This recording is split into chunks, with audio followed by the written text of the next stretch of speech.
is it? What year is it? That confidence thing, I think, is perhaps what is making Forest a little bit different now. And that's a really weird thing to try and define, because they've still got that sort of issue in terms of goal scoring. I can't sit here and hand on heart say, oh yeah, that's not a problem anymore, they've solved that, because they have only scored 1 goal in the last 4 Premier League games here, and 2 in 5 and 3 in 8. You know, it is still very much 2 in the last 2. But I just, there is something about having Chris Wood back, I think, that helps you to be more convinced that Forest are going to be okay in front of goal. They've still got that the other awful stat is that no striker has scored in the Premier League here since Chris Wood on opening day against Brentford. Could do with that sorting out today. Chris or Igor off the bench, if you know, whoever, if you wouldn't mind obliging, that would be great. So no, I don't think I don't think that's settled that issue yet.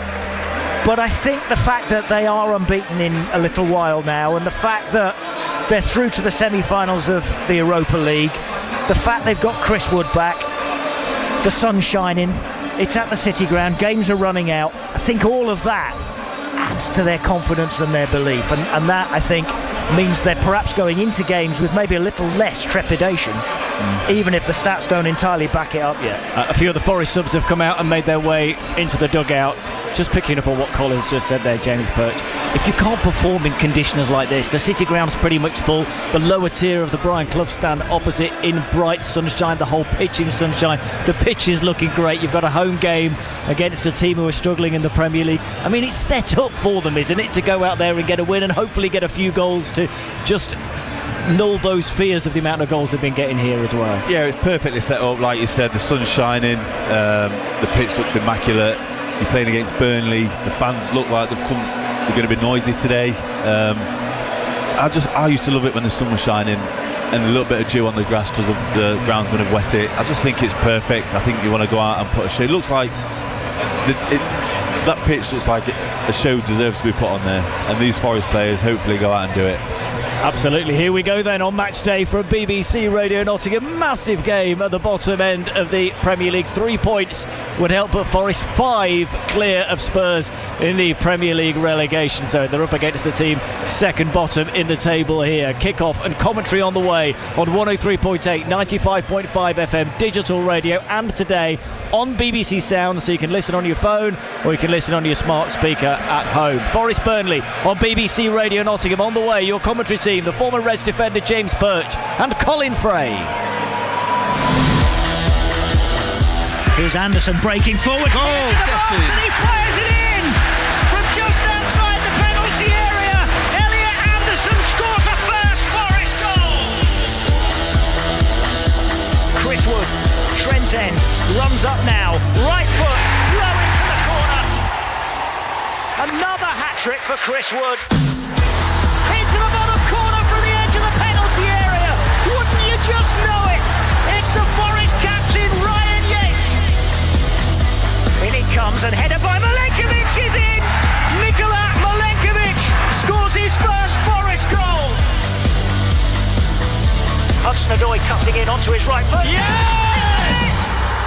It's in from Callum Hudson-Odoi. It's a wonderful, wonderful break. Nottingham Forest on BBC Radio Nottingham, the home of live Nottinghamshire sport.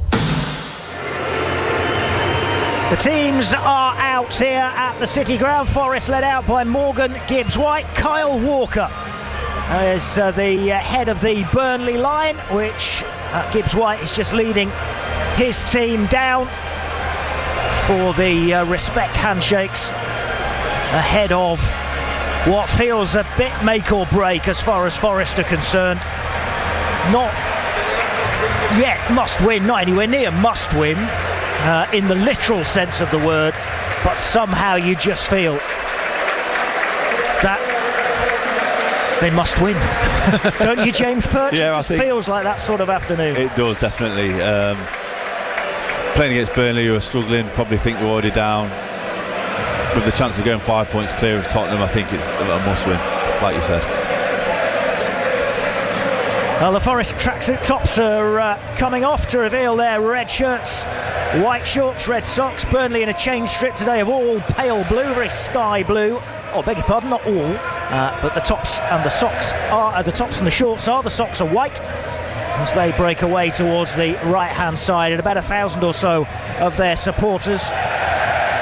So not quite full the away section today, and therefore the City ground today, but the home bits are in bright sunshine as Forest, with 3 home Premier League games to go, set about securing that they'll be playing in the top flight again next season. Elliot Anderson is just making his way towards the centre circle, where he's going to lay a wreath, or a bouquet rather, of red and white flowers in honour of the memory of his mum Helen, who passed away earlier this week. Nico Williams has gone alongside him, and he puts down a number 8 Forest shirt with the name Mum across the top of Elliot Anderson's number 8.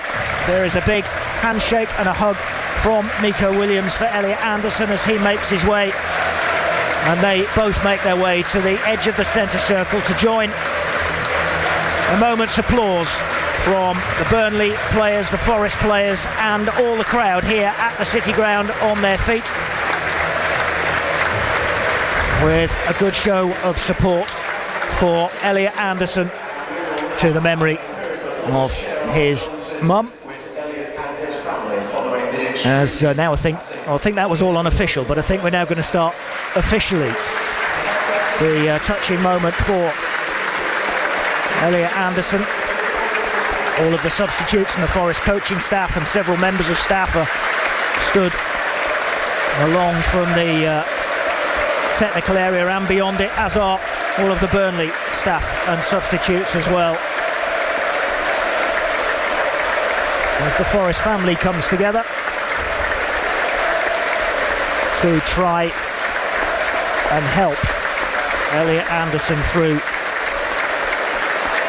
a dreadful time in his life.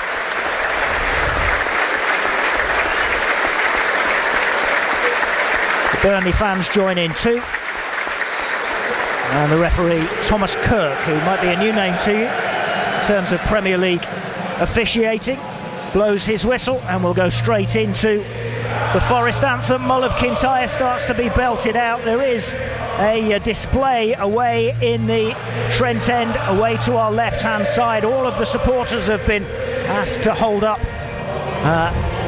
cards which display the phrase Red and White Army.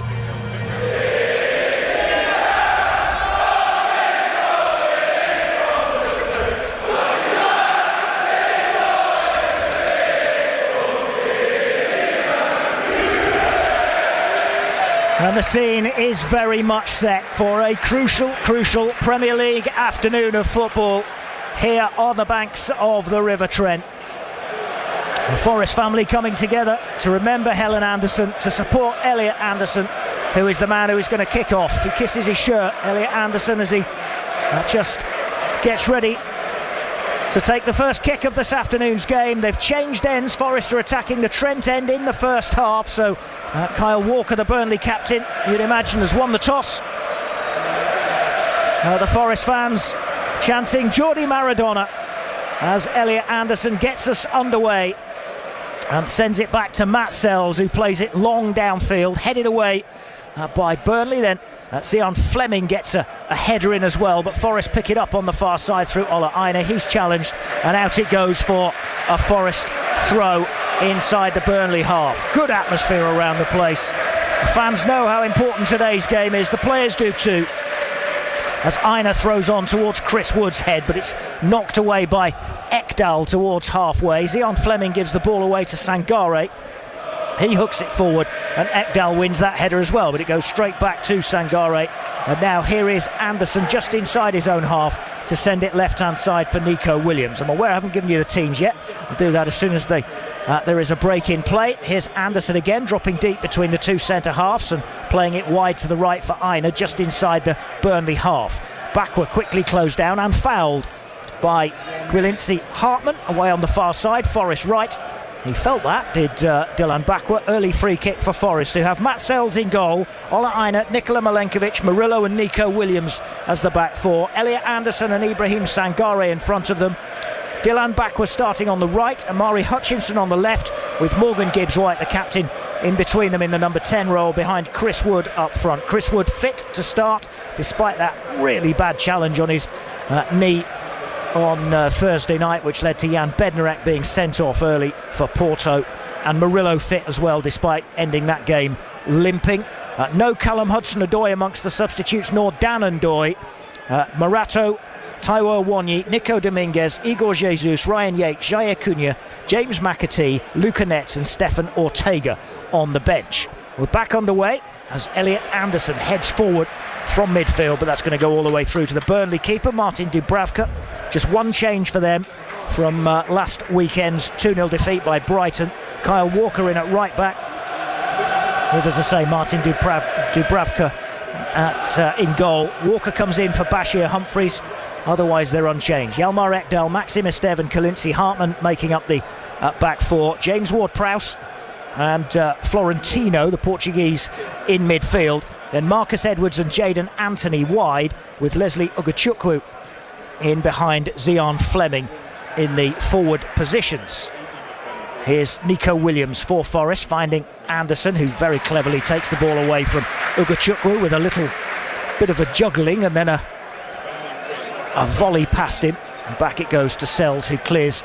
That's left by Hutchinson, but I don't think Wood realised he was going to leave it, and it's sent back by Ekdal to the goalkeeper Dubravka. Hutchinson gets there first. The Burnley subs, Max Weiss, the goalkeeper. Joe Worrell, former Forest captain, on the bench today. Over 200 appearances for the Reds.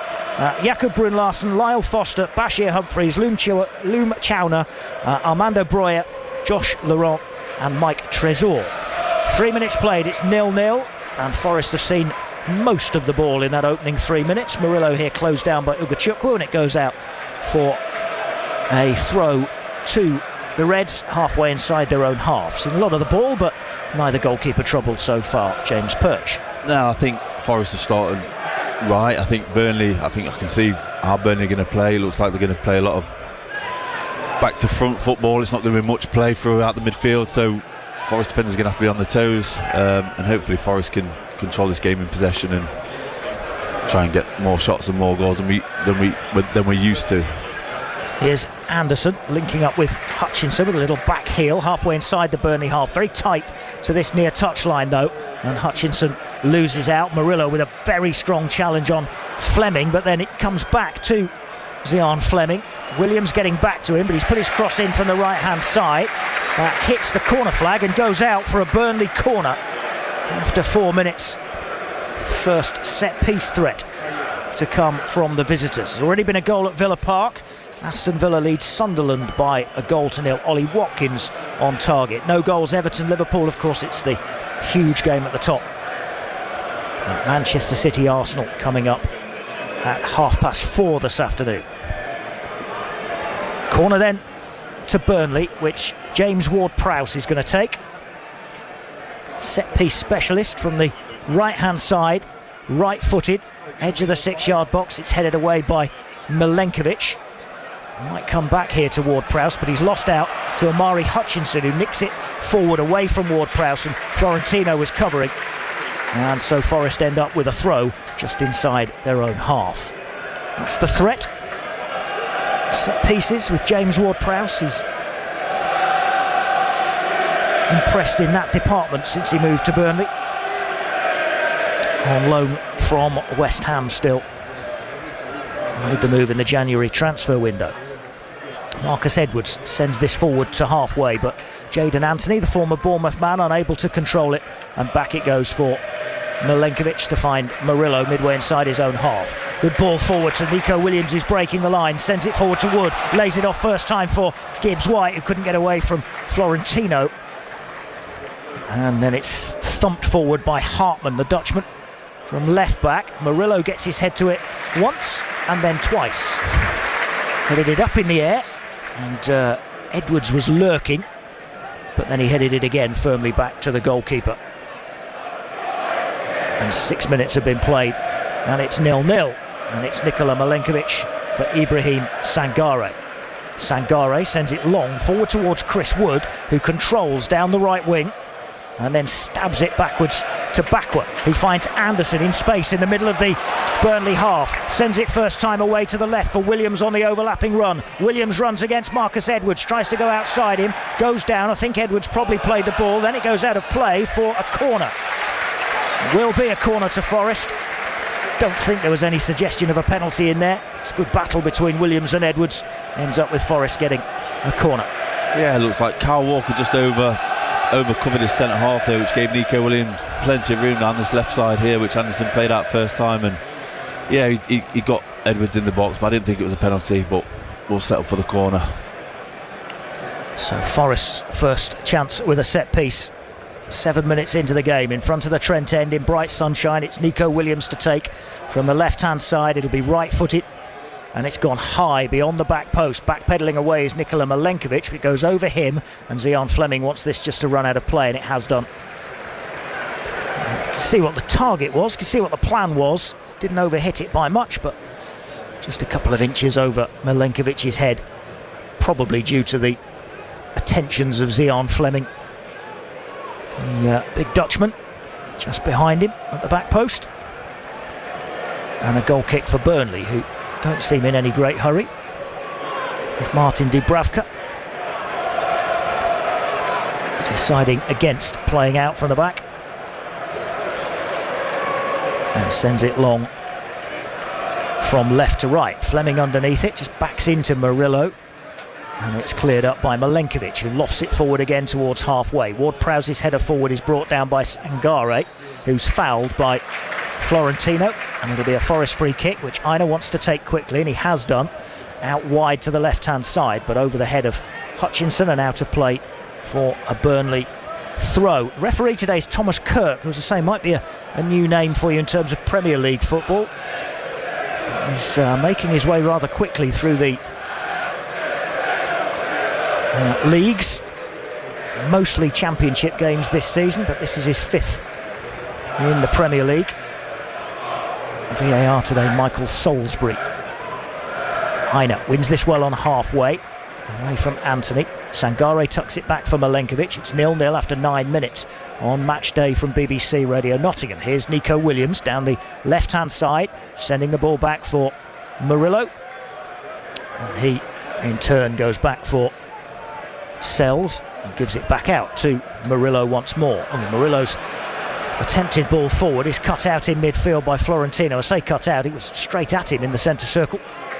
And Burnley have it. This is Ward-Prowse out to the left-hand side, rolled back infield towards Jadon Anthony by Hartman, and Hartman for Prowse, for Anthony, and back into their own half for Maxim Estev. Equaliser for Sunderland at Villa Park, 1-1 inside the first 10 minutes.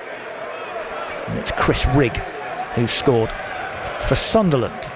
This is sent long by Dubravka away into the Forest half, where it's met by the head of Murillo, brought down by Williams. Gives it back to Murillo, and then down the left-hand side for Hutchinson.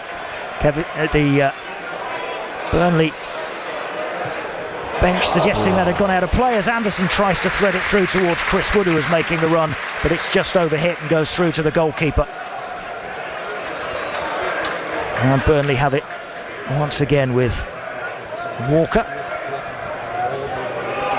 And now Ekdal chips it forward towards halfway. Burnley not quite got control of the ball yet, but Walker shrugs off the challenge of Anderson. Then it's given away by Ekdal on halfway to Williams, and Forest have it back again with Sangare. Lays it out to the right for Aina. He gives it to Bakwa.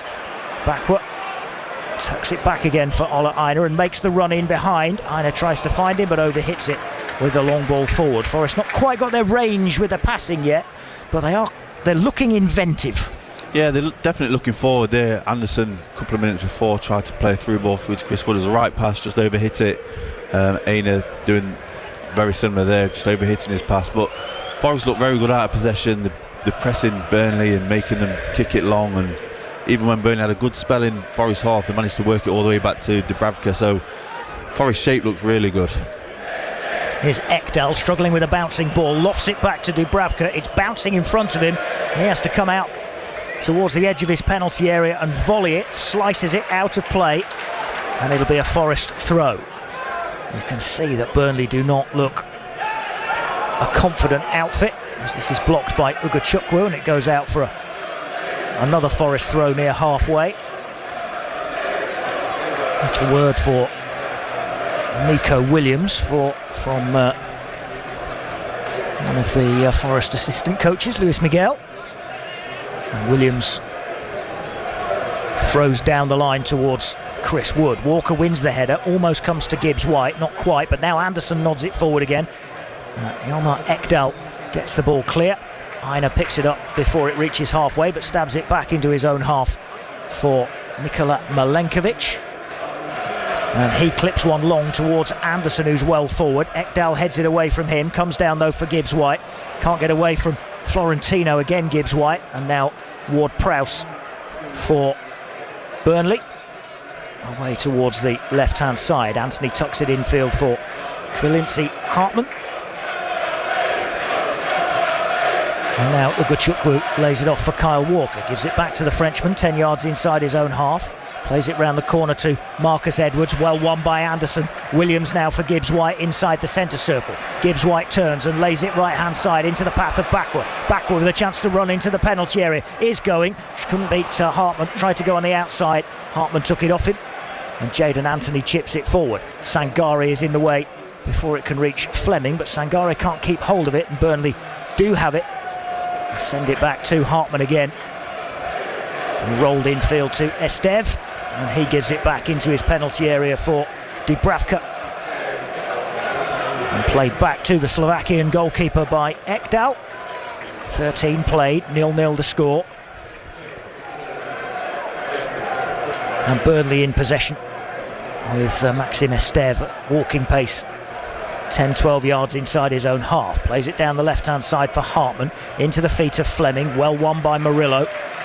And now here's Sangare, laying it off for Gibbs-White. First time touch from him to the right-hand side. Bakwa gives it him back, and laid back by Gibbs-White into his own half for Aina. And now they work it leftwards, Forest, with Milenkovic to Murillo. Now Williams has to go back for Murillo again. Midway inside his own half. Wide left now for Anderson, just inside Burnley territory. Anderson forward towards Hutchinson, who makes the run, but he's going back towards halfway. Gets it back again from Murillo, and now they play it into the centre circle. This is Sangare turning, trying to break the lines and find Hutchinson. Couldn't do so. Williams wins it back again from Edwards, and Forest have it back once more. Here's Hutchinson down the left-hand side, with Anderson making the run outside him on the overlap. Hutchinson gives it to Anderson now, faced by Kyle Walker. Holds on to it, trying to twist away from the experienced former Manchester City man. And back go Forest to halfway. Murillo for Anderson again. Back to Murillo once more. He gives it to Hutchinson, first time back heel, looking for Nico Williams, blocked by Walker. Forest end up with a throw. All Forest in terms of possession. Nothing much to speak of in front of goal after the first 15 minutes. Williams sends it back towards halfway. This is Milenkovic, square to Aina. It's a bit of a press here from Burnley and Jadon Anthony. Aina gives it to Bakwa, who's a bit fortunate to see it come back to him after a loose pass infield. Leaves it now for Sangare.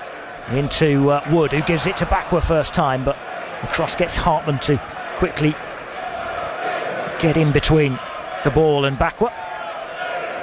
And laid back again by Florentino to his goalkeeper. Forest pressing. He's played it out towards the corner flag for Estev to thump it away towards halfway, where Anderson wins the header and goes and retrieves the loose ball, actually, after getting his head to it in the first place. Anderson stands on the ball, swaps passes with Ola Aina, and then with Sangare. All this on halfway. And Burnley happy to sit and defend deep. Oh, that's a heavy touch from Murillo, and had to make a big challenge, 2 big challenges, and did so, and got his team out of trouble. Now it comes back to him, and he gives it to Anderson, all tight in midfield again. Spins off kindly this time for Forest, and a nice turn from Williams to get away down the left into the Burnley half.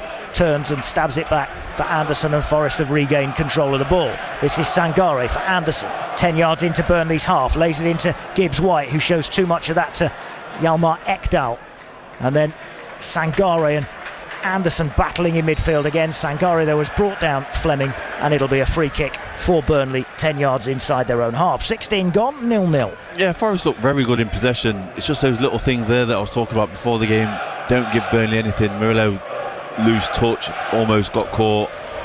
Because when you play against a side like this who give you possession, you don't want to give them anything, any sniff of getting into the game, and Murillo just needs to concentrate there like all the players do. But Forest look very good in possession, a lot more than Burnley. Burnley look a little bit frantic and almost results kicking it long where Forest pick it up anyway. So Forest just need to keep the concentration high. It can be hard keeping possession for a long time because you think it's too easy, like Murillo did there and nearly got caught. So they just need to keep that concentration level high, and Forest should be okay going forward. It's a throw for Forest, which is just inside the Burnley half. Far side from us, the Forest right, as they attack the Trent end in the first half. Thrown in by Aina, but the flick on goes straight through to Dubravka. All in light green, away to the left. Has it back again and gives it short to Ekdal. Swedish international, 11 caps to his name, Hjalmar Ekdal. Kyle Walker clips it back to Dubravka again. Former Newcastle man sweeps it out, this time to the left for Maxim Estev, and back to Dubravka again in his penalty area. It's not an expansive game of football just yet, this, after 18 minutes. Kyle Walker's going to chip it across his own half over the head of Estev, but it'll be kept in play by Hartman, who chips it forward towards Fleming on halfway. He's under pressure from Milenkovic, who wins a good tackle, and then Anderson with a touch to get it away from Ugachukwu. First time ball from Murillo is would have picked out Dilan Bakwa, but for some reason Bakwa seemed to move out of the way of it and let it go out for a throw. I think he was almost gambling on he thought the fullback was going to get there, and then the fullback didn't, and it sort of made Bakwa look a bit silly, really. And now a free kick given away by Milenkovic on Fleming on halfway, just inside the Burnley half for the Clarets, all in light blue today. Chipped forward down the left-hand side by Ward-Prowse to Jayden Anthony, who's taking on Ola Aina, tries to get past him and puts a low ball into the penalty area, but cleared away by Murillo. Bakwa facing his own goal, right wing, gives it to Sangare. Sangare turns nicely, and a little ball infield to Ola Aina. Aina into midfield, straight into a crowd of 3 Burnley players, but then there's a great chance for Forest to break after the ball was challenged for by Gibbs-White. It broke for Anderson. Hutchinson was in the clear down the left, and Anderson tried to find him quickly, but played it in behind him. Throw to Burnley. That's as good a chance as Forest have had, actually, to break. Yeah, it was a good opportunity there for Anderson. It wasn't a hard pass for him just to play with the outside of his foot into Hutchinson's path. It just came off his big toe and just went straight out of play. But Forest they're looking okay, but they're just a couple of passes just a little bit sloppy under no pressure, and just giving Burnley that little bit of hope that they can get the ball back off Forest. Burnley lose their way inside the Forest half once again. This is Nico Williams just into Burnley territory, chipping one forward for Bakwa to go chasing after. Backwards touch back towards the edge of the box is won by Estev ahead of Wood. And Burnley have it again with Jayden Anthony. From the Bournemouth man, rolls it infield, gets a 1-2, challenged by Sangare as it comes back to him, goes out for a Burnley throw. Yeah, for all Forest possession in the opening 20 minutes. Dubravka hasn't been tested. Don't think there's been a shot off target either in the opening 20 minutes. It's the one corner which was slightly overhit back post. That almost off a challenge from Sangare spins into the path of Wood, but Estev is back with him to cover. Sent long, Milenkovic sends it back to Matt Sells. Sells under pressure from Ugachukwu, has managed to clear out towards halfway. Goes over the head of both Walker and Hutchinson. Then Williams wins a powerful header. Wood chasing Ekdal down. Wood gets away from Ekdal. Yeah. Ekdal gets back goal side. Wood plays it into Gibbs-White, who slips at the vital moment on the edge of the penalty area. That's clever forward play from Chris Wood. Hjalmar Ekdal looked favourite to win that ball, but then Wood took it off him. And not the best of times for Gibbs-White. Studs to let him down. No, as a centre half, that ball coming over your head and it bouncing straight up into the air, and you've got a centre forward closing you down, they're the worst to deal with. And Chris Wood just gave me a little nudge. It could have been a foul, and then playing it through to Gibbs-White, and Gibbs-White's got his ice skates on, slips over, and the attack comes to an end. Milenkovic digs this one forward, backward, heads on towards Gibbs-White, who nods down to Chris Wood. He was just offside though, Gibbs-White, just inside the Burnley half. And James Ward-Prowse wants to get on with it quickly. Actually just drops it short to Ekdal and gets the return pass. And gives it to Edwards and gets the return pass and gives it to Ekdal. He's 10 yards inside his own half. Wide right for Kyle Walker. Back to Hjalmar Ekdal. He's going to go all the way back to Dubravka. We're halfway through the first half. On match day from BBC Radio Nottingham, it's 0-0 between Forest and Burnley. As it's a battle going on between Zian Fleming and Milenkovic, but Burnley come away with the ball as Marcus Edwards went across to help. And on halfway they have it now with James Ward-Prowse. He's looking to switch play out towards the right-hand side for Ugachukwu. He chests it down, rolls it infield to Kyle Walker. He's got Elliot Anderson all over him. Now here's Marcus Edwards. A tackle first from Nico Williams, which looked as if it was going to be okay, and then Elliot Anderson went in and maybe just caught him, and it will be a free kick for Burnley, which is about 30 yards out and just right of centre.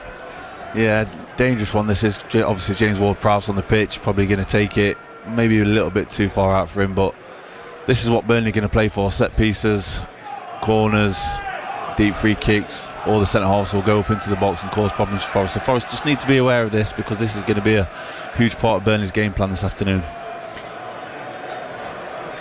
There's 3 standing over the free kick at the moment.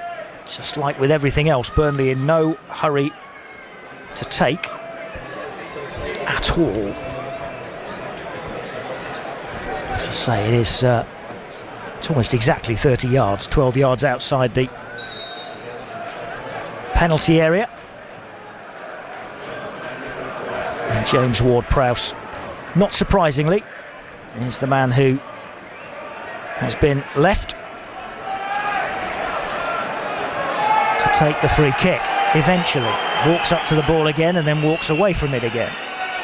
And the 2 supporters expressing their displeasure.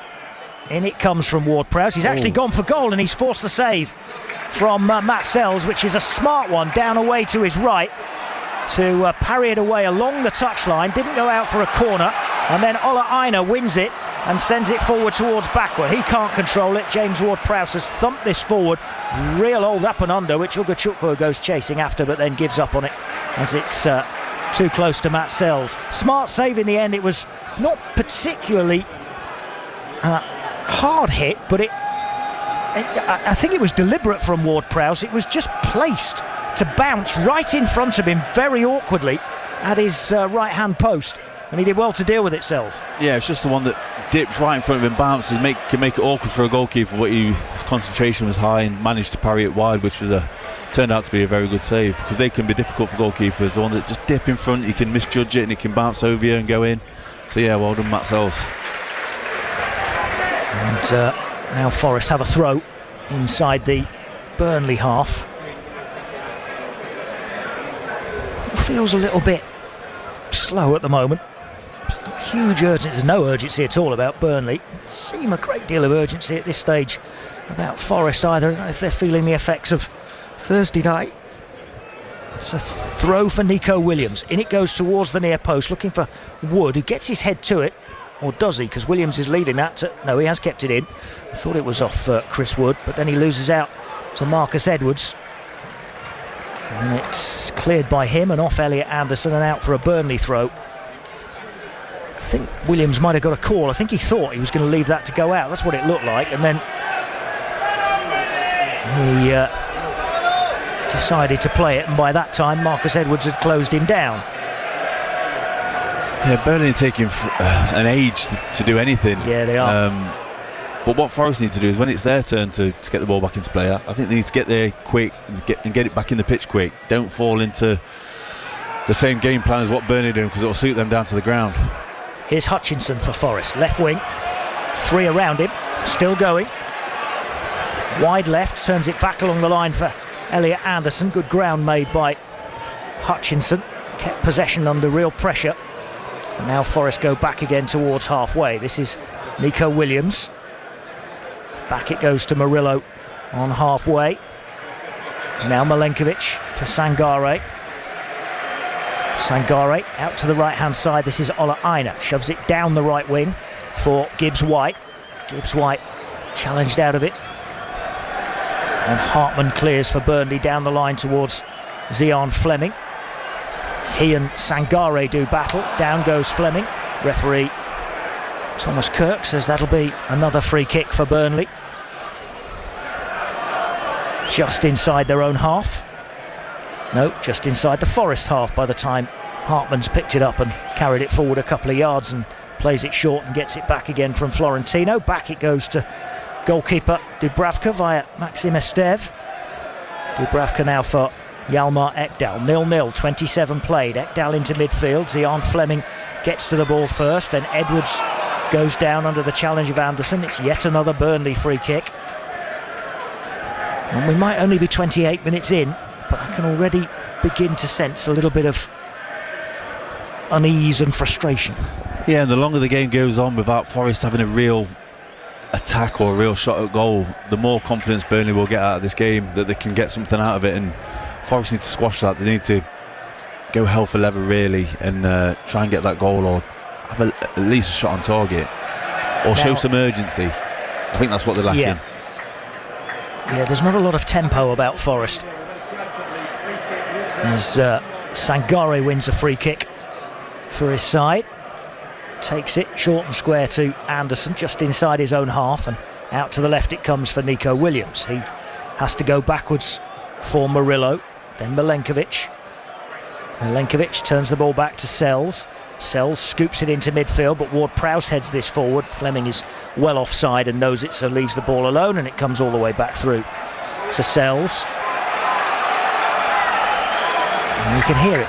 You can hear it around the ground that the Forest fans want a bit more tempo, a bit more urgency. Sent forward by Hutchinson, but too far ahead of Gibbs White. Smashed away by Hartman. Comes out though for Ola Aina. He gives it to Hutchinson, who's in the middle of the field at the moment and fouled by Zian Fleming. And his legs taken away from him as he tried a quick turn. And that'll be a Forest free kick 10 yards inside the Burnley half. The referee's done that quite a few times today.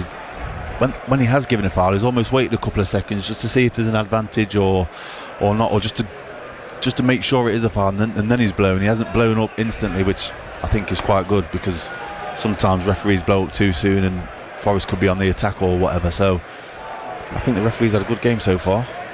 Little bit going on in the Merseyside derby. Iliman Ndiaye had Everton in front. That was ruled out by VAR. Here's Anderson sending this free kick to the edge of the penalty area, but easily headed away. And within a couple of minutes of that one being ruled out, Mo Salah's put Liverpool in front. Everton 0, Liverpool 1. Here is Hutchinson back deep inside his own half for Forest. And Sells clears long, right to left. Gibbs White and backward, chasing. Estev heads it straight out of play. Forest throw. Midway inside the Burnley half. Thrown backwards by Aina to Sangare. Half an hour played, 0-0. Forest dominating possession, but the only save of the game so far has come from Matt Sells to deny Ward-Prowse from that free kick from distance. Aina sends this on first time towards backward down the right hand side. Don't think he got good contact on it. Maxim Estev is able to hammer it away. I think that'll stay in play. It will. And Milenkovic picks it up just inside his own half. Rolls it into the centre of the pitch for Murillo, who holds his hands out a little bit as if to say, who's showing? Who am I going to pass to? Gives it Sangare. Sangare tries to thread one through, and that double ricochets off the Ivorian and out for a Burnley throw. It's hard going at the moment. Fans trying to lift things out there. It is, but I think some of the Forest players could just maybe do a bit more. Maybe, I don't know, whether it go and really press someone go and chase the goalkeeper down, or someone flying to a tackle or whatever. Just lift the crowd and get the crowd up with you, because it has gone a little bit flat at the minute. You can sense it. The players are jogging to get the ball. We need to get the ball and get it back in play, because it's just suiting Burnley down to the ground, all this slow play. Which you can tell by the way Burnley slow things down, and Forest have almost dropped to their kind of acceptance, really. That's the tempo the game's going to be played at. That's good though from Elliot Anderson. Really good turn under pressure. And now Wood for Gibbs White, who tried to thread it through for Dylan Bakwa. It was well read by the Dutchman Felinci Hartman, and he intercepted. Just for a second Forest looked like they might be able to break the trap, and it all started with some really quick footwork from Anderson in midfield. Again they try and thread it through, this time through Aina, and again it's blocked and cleared by Burnley out to halfway, and Anderson goes back into his own half to retrieve. Gets it back again from Sangare. Anderson into Gibbs White. Now he's found some space. Gibbs White runs forward, then looks for a cross, which is easily knocked away by Ekdal. Williams battling for it, fouled by Florentino. Free kick Forest this time, which is a little bit closer than the one that Ward-Prowse had for Burnley last time, but only by a yard or so. 29 yards out and right of centre. Murillo, Williams and Bakwa at the moment standing over this for Forest. 12 to go until half-time, 0-0. Yeah, I think that's what we need to do. Get more Gibbs White needs to try and find the pockets of space in between defensive midfield, and Anderson just firing that ball through. I know it's hard because he's got set up with two banks of four and almost like come here to park the bus, but there's opportunities there we need to make the most of. Gibbs White tried to make the early cross to Chris Wood, didn't quite get it right, but this is an opportunity now for, looks like it's going to be Murillo with his hammer foot. Just hit the target. Yeah, I think it will be, won't it? Murillo or Nico Williams. It is right of centre. Might suit Murillo's left foot better, but it is Williams who takes, hits a defender, which I'm not even going to call a wall really, and spins away for a Forest corner, which Dylan Bakwa has gone across to take on the right hand side. I think they've only had one corner so far, Forest, so this is only their second of the game, with 11 to go until half time. It's Bakwa from the right hand side, left footed, in swinging corner to come, low into the near post, and you could hear the groans even before it had reached it, that near post. It was easily cleared by Fleming. Comes out for Aina on halfway. He swings a long diagonal forward just over the head of Chris Wood. Milenkovic nods it down to the left hand side. Walker is there to win it, and then as it's cleared by Ekdal, it's going out for a throw to Forest. Williams takes down the line to Hutchinson, who's being almost bodily shoved off the field by Kyle Walker, but withstands that, lays it back for Williams. Williams with a cross deep, and just too deep for Chris Wood, who got his head to it, but by the time he did, he was almost off the field, I think, and so he had no chance of delivering that back on target. Great idea from Nico Williams, looking beyond the back post, but just again marginally overhit as Wood got on the end of it, but as I say, off the field by the time he did. 10 to go until half time, 0-0. Yeah, that's the positive, having Nico Williams playing left back, cutting in on his right foot. He can deliver those deep balls into the box, and I'm looking for Chris Wood, who was just a little bit off the pitch before it came to him, but more balls like that just cause uncertainty for the Burnley defenders. Hutchinson away down the left hand side, goes down, and as he tried to run past on the outside of Kyle Walker, but I think he tripped himself up. To be fair to him, he was never really balanced after he had to withstand a challenge from Ugachukwu in the first place, and then knocked it past Kyle Walker and fell over. Good applause here for the former Forest skipper, Joe Worrell, who's gone out to warm up. Shakes hands with a Forest sub warming up as well, Nico Dominguez, as the Forest fans chant Joe Worrell's name. Another of those promotion-winning players who, as we've mentioned so often, when they return, are warmly welcomed back here at the City Ground. Forest over the next few weeks are, if you like, trying to protect that team's legacy of getting them into the Premier League by not sliding back out of it. As Kyle Walker throws this a long way down the line, and it goes into play and then back out of play again. And it's going to be a Forest throw. And Nico Williams to throw across halfway towards Wood. He flicks on, but it's knocked away by Maxime Esteve. Out for another Forest throw. 37 played. Nico Williams once again throwing down the line. Goes out for a Burnley throw. For what Kyle Walker thought was a Burnley throw. The referee then says nope, it's a Forest throw, which is 20 yards out. He knew that was a Forest throw. He threw it far too quick. He hasn't thrown one in that quick. They haven't done anything that quick. Back it goes for Murillo from Nico Williams. Back to halfway again and beyond into their own half for Milenkovic, who's under pressure from Zian Fleming. Has to go back for Sells. Sells clears. Back we're wrestling with Hartman. It's going to come down for Ola Aina on halfway. Then Sangare stabs it out to Murillo. Murillo arrows a ball left hand side, and Walker just lets it dip over his head and out for a throw to the Clarets, level with the edge of their own penalty area. This is how long Kyle Walker normally takes to take a throw, but the referee's had enough actually, I think. Or is he going to talk to... No, it is Kyle Walker he's going to talk to about hurrying things up maybe a little. Hurls this down the line. Zian Fleming goes down in a challenge with Murillo, with neither of them anywhere near the ball. Doesn't appeal for much. And back it goes to Matt Sells, who clears from right to left. 38.5 minutes played here at the City Ground as Wood tries to bring that ball down. Can't do so. Hartman swings this long downfield, and Fleming is in behind Murillo but couldn't control it. Murillo's done his hamstring. And then Murillo, yeah, he has. Murillo's injured. He recovered the situation because Zian Fleming was unable to get it under control.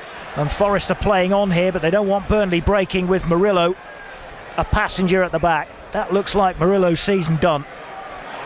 They're telling him to get off the field. Now Gibbs White has stabbed it out of play so that he can get treatment. He's sat down, but that is not a very good sign at all for Forest in their bid to stay in the Premier League this season, because that looks this close to the end of the season like a potential season ender for Murillo. He did unbelievable to get back because the ball had done him. The ball had beat him, and to be fair, Zian Fleming had a great touch, and Murillo, just as he turned, managed to get a foot in, and yeah, you can just see as he's passed the ball to Nico Williams, just pulled up straight away. So great indication that's his hamstring gone.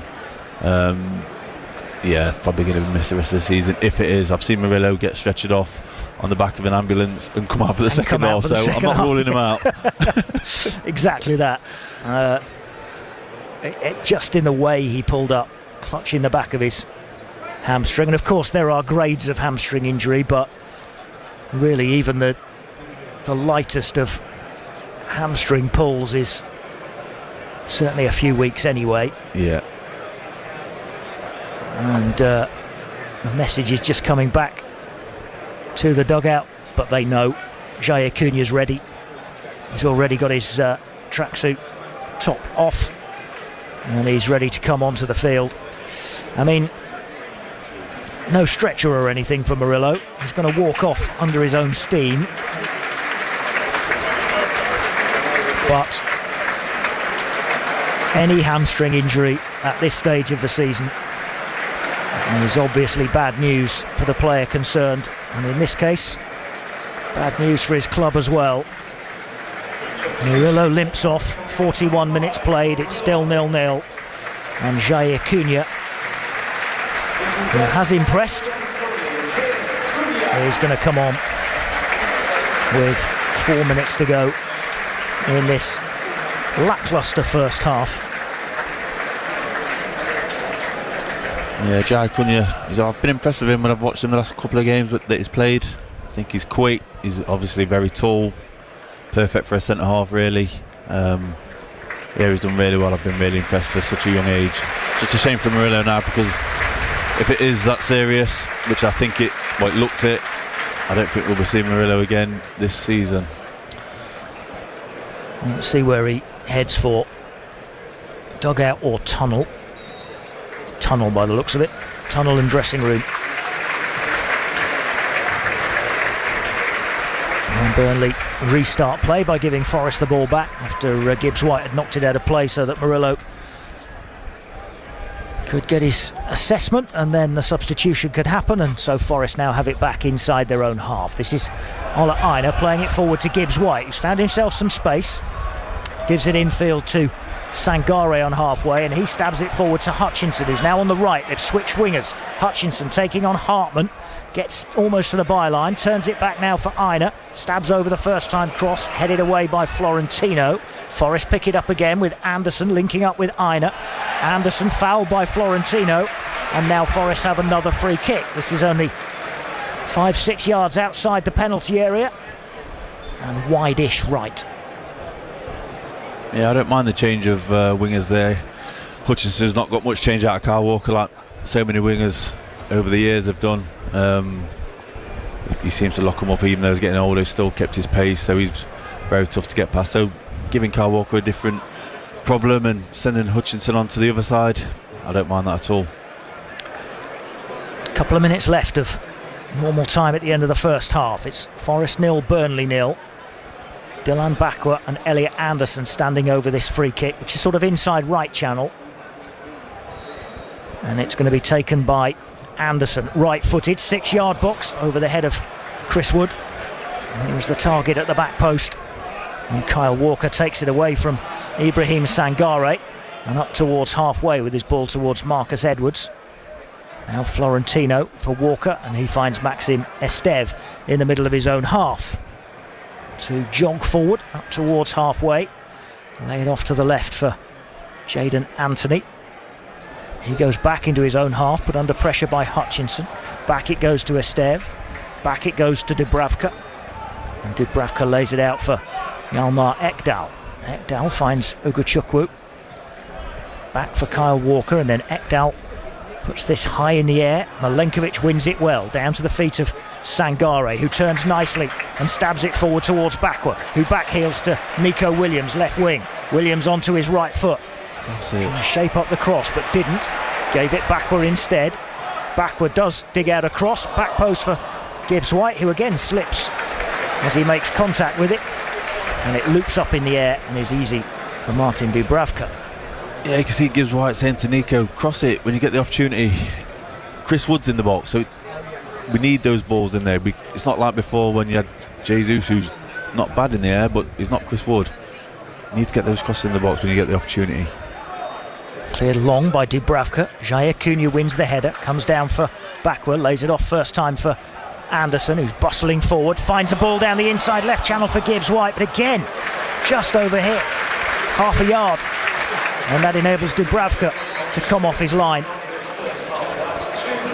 And I think the ball's gone flat. We're going to have 2 minutes of added time at the end of the first half. That's a good try for Anderson to spring Gibbs White, but again, Forest's radar's not quite right passing wise in this first half. No, it's not. Just like you said, half a yard too long. The ball into Chris Wood just half a yard too high when Nico Williams crossed it. Hopefully we can get in at half time 0-0. The manager can sort it out and try and get some urgency, and they can just relax a little bit, because it almost seems like they're a little bit tense. The passing's just going a little bit too far and a bit too long. Dubravka long. Won again by Jair Cunha, headed on by Gibbs-White, and there's hesitation by everybody before Ekdal wins it. Swept forward by Ward-Prowse, cleared by Milenkovic, then Williams. Ward-Prowse gets his head in bravely again against Backward to win it back. And Florentino, the Portuguese, goes back into his own half for Ekdal, who goes back again for Dubravka. He chips one out this time, left-hand side for Hartman. Gets it back again from Jadon Anthony. And all the way back for Estev and then Dubravka again. There's a little word here from Vitor Pereira for Igor Jesus, who's gone out to warm up, but I wonder if that word is at half-time, get ready. Kyle Walker sends this forward. Header from Milenkovic has gone straight to Marcus Edwards in the middle of the Forest half, and he's got Anthony outside him. He's played it behind Jadon Anthony, who has to wait for Hartman to put it in low, and Zian Fleming fires in. That's a horrendous goal from a Forest perspective. It's a horrendous time to concede. It's a horrendous way to concede, and Zian Fleming scores his 9th Premier League goal of the season, and Burnley are in front. It's a horrendous game to concede the first goal in 2, but lacklustre Forest, who've been unable to threaten the Burnley half through the first 45 minutes, now find themselves punished in stoppage time at the end of the first half. And every Burnley player, it seemed, including Zian Fleming at the end to sweep in from about 7 yards out first time, had time to do what they wanted on the ball. He finishes off Hartman's low ball across the penalty area. It's Forest 0, Burnley 1. Yeah, poor goal to give away from Forest, especially the timing of it as well. Came from a long ball. Milenkovic just needs to head it out of play. Especially, you can see him with his head on his hands on his head. He knows it's a big mistake from him. But then after that, even the ball across the box, it wasn't great. It almost went in slow motion. Time stood still, and Zian Fleming stood there on his own and just swept it in. A very poor goal to give away from Forest, which is like, this first half's like real quality. And that's half time, and you can hear the fans' reaction. Boos around the City ground, which were probably a little bit louder because of what happened right at the end of the first half. But it's a hammer blow to Forest, and given the frustration of the way the rest of that half played out and their inability to fashion a clear-cut chance against this Burnley side, that suggests a very uphill second half for Forest. Vitor Pereira has work to do in the dressing room at half-time to try and instill, I think, James Perch, some urgency into his side, some tempo into their play, because Burnley are playing this exactly as they wanted to, at exactly the tempo they wanted to. Their goalkeeper hasn't been tested, and now they have something to hold on to as well. And that's the worst scenario for Forest. We didn't want to concede that first goal because all of a sudden now we thought the first half was bad, and we thought the Burnley players were taking the time in the first half. Wait till this second half. They're going to take forever. I just think, like you said, the urgency just needs to be up 10, 15, 20%. When the ball goes out of play, go and get it, because otherwise we're just going to play exactly how Burnley wants us to play. Slow, static, no movement, and that's probably why Jesus is warming up now, because he gives a little bit of bite, a little bit of pace. I'm not saying Chris Wood is going to go off or Chris Wood's had a bad game. I just think we need that urgency, we need that little bit of aggression, because it's certainly been lacking in that first 45 minutes. I wonder why, James. I mean, everybody turning up at the ground today knew how important a game this was. I think if you're Forest and you'll have been prepared as they have been, you'll have known exactly what to expect from Burnley. So you would know to go into this game with tempo and with a bit of pace about you, and be on the front foot and have urgency. All of those words that we're just repeating over and over again. It seems really odd that they would come out and be so flat. Yeah, I don't know why. I can't put my finger on it. But the balls are going out, and Nico's jogging up to it and taking forever to get it back into play, and same with Einard on that right hand side. I just think ball goes out, go and sprint to get it back, because the last thing Burnley want is that ball in play. They want it out off the pitch as much as they can, and like I said, they're going to be terrible for it in the second half. I wouldn't even surprise me if a couple of their players got booked for time wasting.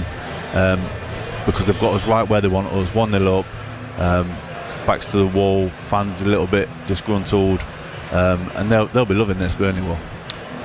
They have no wins in 6 in the Premier League. They have 1 win in 23.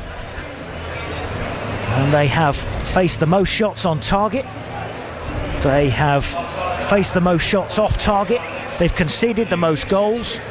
They've conceded in the Premier League this season the most touches inside their own box, and they've conceded the most big chances. And Forest have not had an effort on Burnley's goal in that first half on a day which many would describe as must win, must do better second half. Yeah, so they're going to have to do something in the next 45 minutes that they haven't done since the middle of December, and that is score 2 goals here in the Premier League. They did that, of course, when they scored 3 against Spurs, but haven't done that since in the Premier League. They got 4 against Ferencvaros in the Europa League, but in the Premier League, they've been struggling for goals here. They're going to have to get 2 in the second half. It's match day. David Jackson here with you on BBC Radio Nottingham. Colin Fred, James Birch back for the second half. Elsewhere, Ollie Watkins has scored 2 in that first half at Villa Park. Aston Villa 2, Sunderland 1 is the latest. Watkins scoring plenty of goals at the moment, timing well, isn't it, ahead of the World Cup. Mo Salah's goal still separates Liverpool and Everton up at the Hill Dickinson. Everton 0, Liverpool 1 at 4:30 today. Of course, it's Manchester City Arsenal. We'll look ahead to that in a moment. It's 8 minutes to 3. The question has become more urgent. How do we sort fact from fiction? How can we believe what we see? On BBC iPlayer. Famously unreliable things, memories. You can't hack a memory. Stranger things have happened. The Capture. This is deep fake. This is correction. Watch all episodes on BBC iPlayer. Match day. BBC Radio Nottingham. So yes, we'll look ahead to Arsenal and Manchester City. Almost feels like a title decider already, doesn't it? We'll do that in a moment. Quickly back on yesterday's action in the Premier League. There are 2 results affecting Forest. Leeds comfortably beating Wolves 3-0 at Elland Road to further distance themselves from the bottom 3. 8 points clear they are now. Head coach Daniel Farke not taking anything for granted though.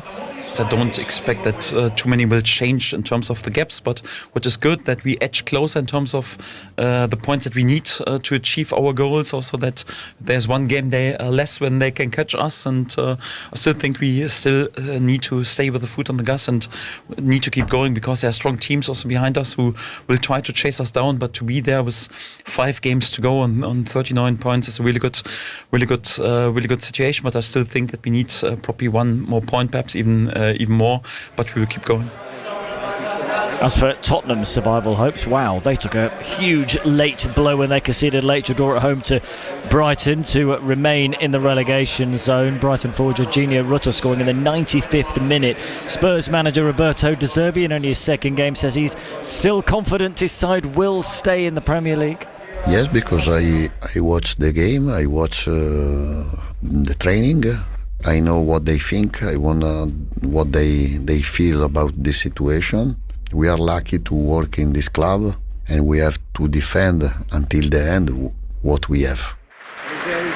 Elsewhere in the Premier League yesterday, Mateus Cunha giving Manchester United a 1-0 win at Chelsea. Bournemouth winning 2-1 at Newcastle, and Brentford Fulham finished goalless. So to today, and that game kicking off at 4:30 in Manchester. Manchester City against Arsenal. Huge clash at the top. Arsenal 6 points clear at the moment. City having that game in hand. Both teams so therefore have control of their own destiny. City with that game in hand, as I mentioned. But manager Pep Guardiola saying the title race will be over if Arsenal win. Does Mikel Arteta agree though? Obviously it's a really important one for both teams, and it will incline the balance a little bit, but winning a game in the Premier League is so tough for everybody, so after this one they will have still some very difficult matches for all of us, and we'll have to wait and continue whatever happens.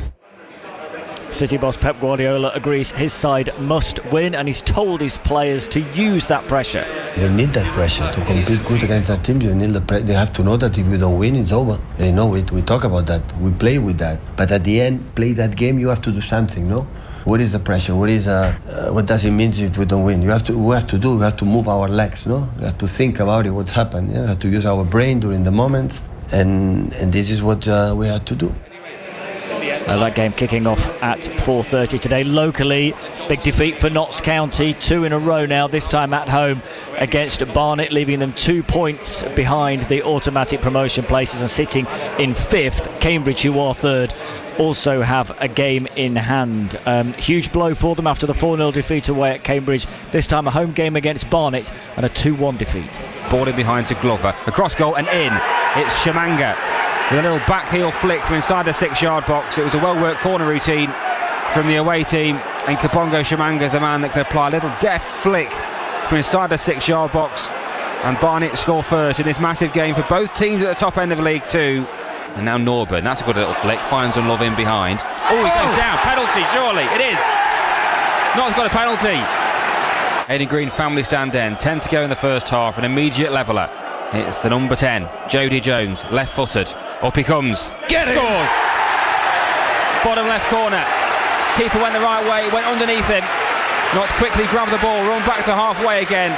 They're level. Barnet still bringing it forward now with Stead. Inside of Bedo, shoots towards goal and in from Shamanga, who's onside. The flag stays down and Barnet lead again. A ball into the middle from Shinedu, who cut inside of Bedo a bit too easily. And Shamanga can sort of toe poke it in from underneath the crossbar with 21 to go. This huge game at the top of League 2 swings back in Barnet's favour. They lead by 2-1. We need to get back to the drawing board. No excuses. Face it front on like I've done all year. Because what happens when you have these short term, I think that's 2 defeats now, isn't it? Like you mentioned, when was the last time? August. Yeah, so it hurts me for sure. But then I've also got to remind them of what they have done and the positives around it. I don't think losing a game of football is a positive at all. And I'm not fluffy, I don't try and lie. But I do need to get around my players and help and find a solution, because we're talking about 2 times we've lost 2 on the bounce. So I have to remind them of the positive things they've done this year. Move forward, get on the line, get our chests out and play some football. Is that the top 3 gone now, do you think? I'm not a mathematician. And I certainly don't want to get drawn into conversations after we've lost 2. My biggest thing is until it's mathematically impossible, that's what we're going for. And we have to just deal with it as a group of players. We have to be better. Speaking of mathematically impossible, it is now mathematically impossible for Mansfield to go down from League 1, so they will have a 3rd season in the 3rd tier. Terrific turnaround from Mansfield in the second half of this season. Remember, they were in the relegation zone on Boxing Day, turned it around with a great unbeaten run, and it felt safe really for the last few weeks, but guaranteed that safety with a point yesterday and a draw with Luton. It's well kept alive by McLaughlin into the area, pulls it towards the far post. Good dink, and it's looped over the top. Hits the post and stabbed in eventually. Right at the far post by John Russell. Poor John Russell needs a good ball on the edge of the box. Might go on towards his left foot. Sticks it goal. Yeah. Oh yes! It's another for John Russell. And off they go to Emilio Lawrence up against Lucas Akins again as Lawrence goes into the penalty area, pulls it across the face of goal towards Palmer, and he steers it underneath Liam Roberts, and Luton are back in it. Oh, that's a nice touch from Shaden Morris into the penalty area. Needs to pull it across the face of goal. It goes all the way through and in. It's Shaden Morris and Luton are level. I thought we started the game very, very well again, similar to Orient. Should have scored early on. I think we had 3 very good opportunities before John Russell poked us ahead. Got the second one, but against Luton you never really feel comfortable, especially when they scored 5 minutes before half time. Yeah, that was the crucial goal, wasn't it? Because you're in the ascendancy at that point, but I suppose deep down you always knew they were going to have that quality to come back in. That's it, they're going to create chances. When you've got a player like Casey Palmer, on the pitch, who is as good as there is at this level, without a doubt, then something you're going to have to get away with something. And Liam made 2 or 3 brilliant saves as well. We just couldn't quite keep them out. Exeter's draw away at home, to Stockport County today means that you're now 7 points clear of them. So now you're safe. So how does that feel now you're officially mathematically safe in League 1? Absolutely brilliant, and to get the point to against Luton today to do it is brilliant. Still 4 games to go, and I've challenged the players, stay unbeaten as long as you can. We've lost 1 in 11 now or something like that. Let's go to Stockport and try and get a result on Tuesday. Only 1 more home game now against Cardiff, who are just about there. So let's go and sort of play a little bit more like we did today. when you're scrapping for every single point, every point is so vital. It's difficult to open up a little bit. But we said to the players yesterday, come on, we're nearly there. Let's open up today and attack, and we did that from the first minute when we could. Yeah, it was enjoyable. They were a very good team, very good side, really good movement. Some really good individual players, and we had to start the game sharp today, and that's what we did. We just didn't hold on to it to full extent, but we did good, and we're happy with the draw. Obviously wanted a win, but there are 2 goals as well, so happy with that. And we're on to the next game. That's what we wanted from the last few games, is to be safe. We obviously earlier we wanted to get the playoffs position, and it was on, but then they had lots of injuries. So now that we're safe, we'll look to build on next season. John Russell, a couple of goals helping Mansfield to that point, which has kept them safe in League One for another season. The Burnley players have done nothing quick all afternoon, but they're quickly out for the start of the second half, led by Kyle Walker. Out they come. No sign of the Forest players just yet. They trail by a 1-0 at half time. Just have to tell you about what's coming up next week in terms of football on BBC Radio Nottingham. There's Stockport against Mansfield on Tuesday night, match night from 7 with commentary from 7:45 on that, and then we'll be at Sunderland for you on Friday night in the game from 6 and match night from 7, so loads of sport to listen to on your way home Friday evening before kick-off at 8 o'clock, and then on Saturday Notts County away at Colchester and Mansfield away at Huddersfield. Here come the Forest players then, including Igor Jesus, so there is that change at half-time, so a couple of subs already Forest have been decided to make as we get ready for the second half on match day from BBC Radio Nottingham. Massive 45 minutes coming up in the context of Forest season. Here to describe it for you on BBC Radio Nottingham, James Perch, and first here's Colin Frey. Yeah, Dylan Bakwa has not come out for the second half, so Igor Jesus is out there, so too Morgan Gibbs-White and Chris Wood. So plenty of attacking threat now out there, but Forest need to make that threat become a reality in the second half, because today is massive in terms of their bid to stay in the Premier League, and they go into this second half 1-0 down after that injury time goal. Here's second half Mull.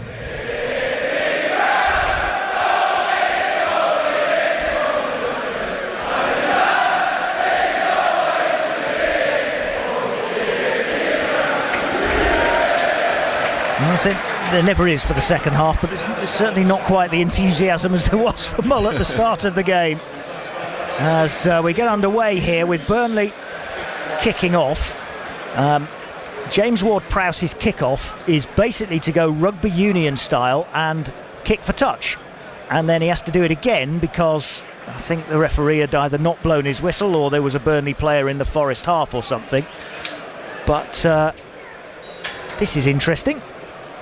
Off we go, and Ward-Prowse basically boots the ball for touch, as close to the corner flag as he can, and then they'll try to win possession off the Forest throw, which Nico Williams throws down the line back towards halfway. Burnley have in fact won possession off that because Kyle Walker won it, and they've stabbed it forward down the right hand side for Marcus Edwards to cross, and they've ended up with a corner out of it because Nico Williams has to block that cross, and James Ward-Prowse will go across to take the corner.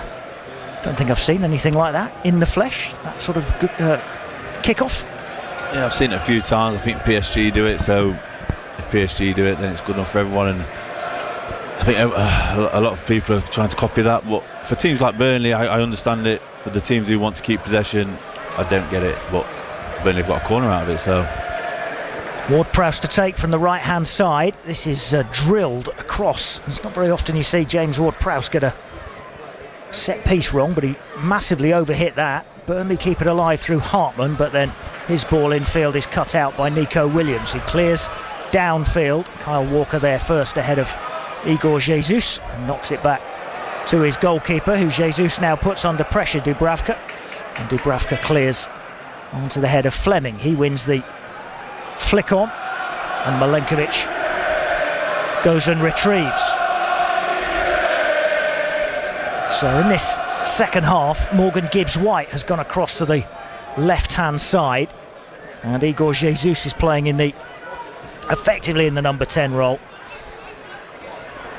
Slightly in behind Chris Wood. Here's Maximus Dev getting across and winning that and sending it back to his goalkeeper Martin Dubravka. Forest in their red shirts, white shorts and red socks, playing from left to right as we look at it in the second half. They're attacking the Bridgeford end, unusually for a second half, and they need to find a couple of goals because they're 1-0 down thanks to Zian Fleming's late strike, as late as you could get in the first half, which has put Burnley in front.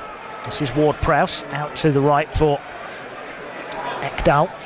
He's given it away though. It's intercepted by Anderson. Feeds it forward to Jesus. Jesus out wide to the left for Gibbs-White.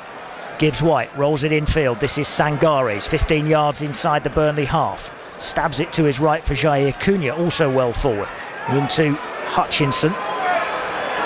And then back it goes from Jair Cunha to Matt Sells, and you can hear now that frustration from the first half has kind of turned to anger a little bit from the Forest supporters. Good ball from Jair Cunha into Anderson's feet inside the centre circle.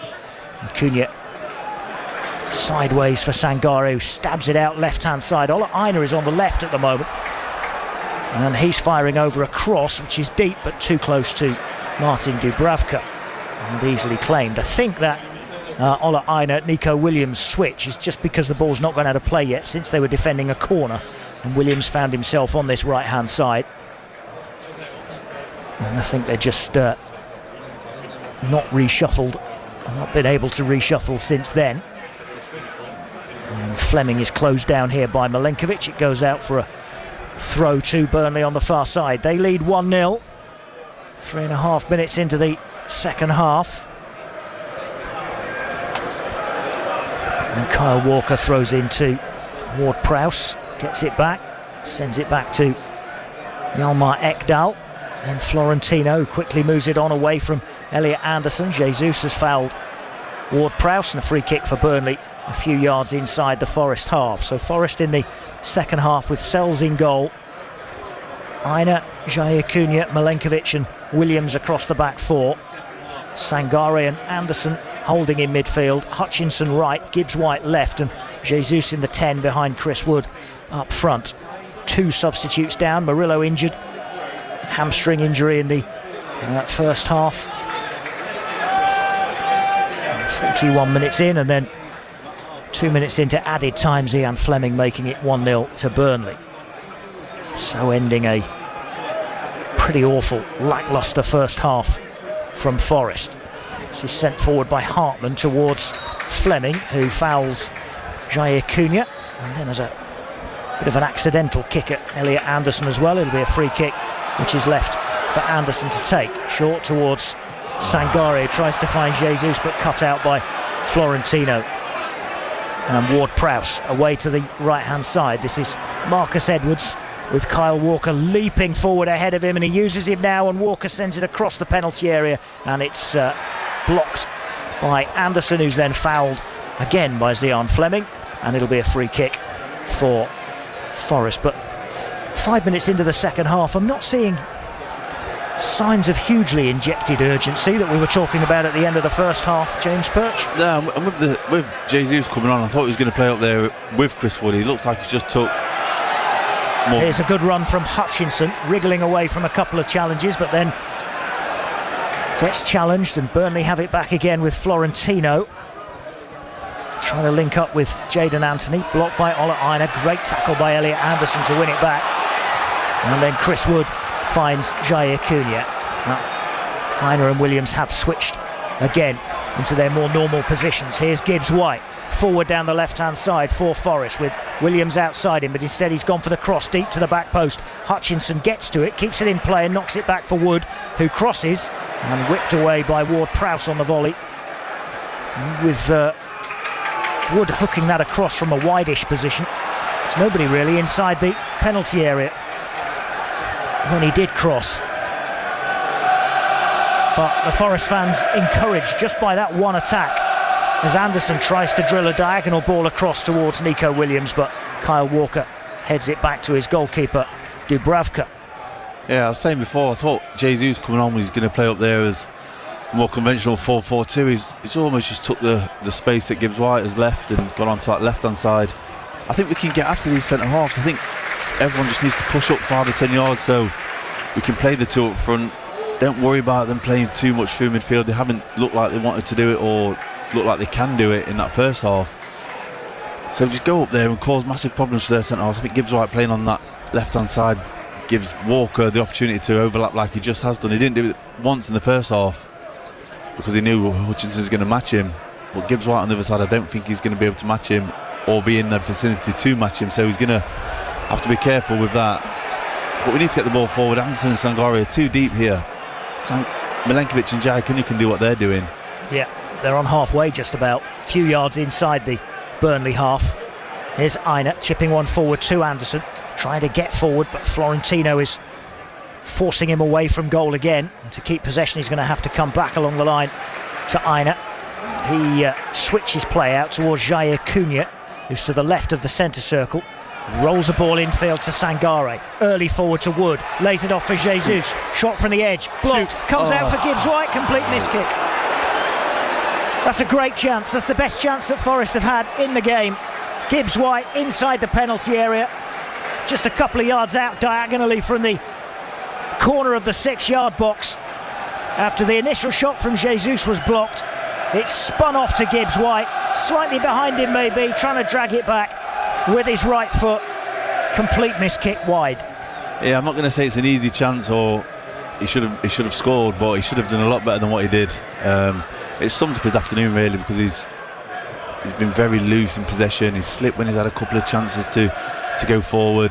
But positive signs with Jesus there, getting the ball off Chris Wood and having a shot. Anderson and Aina combine across halfway. Aina, little back heel into Hutchinson, lays it back again for Anderson. It's another foul by Zian Fleming.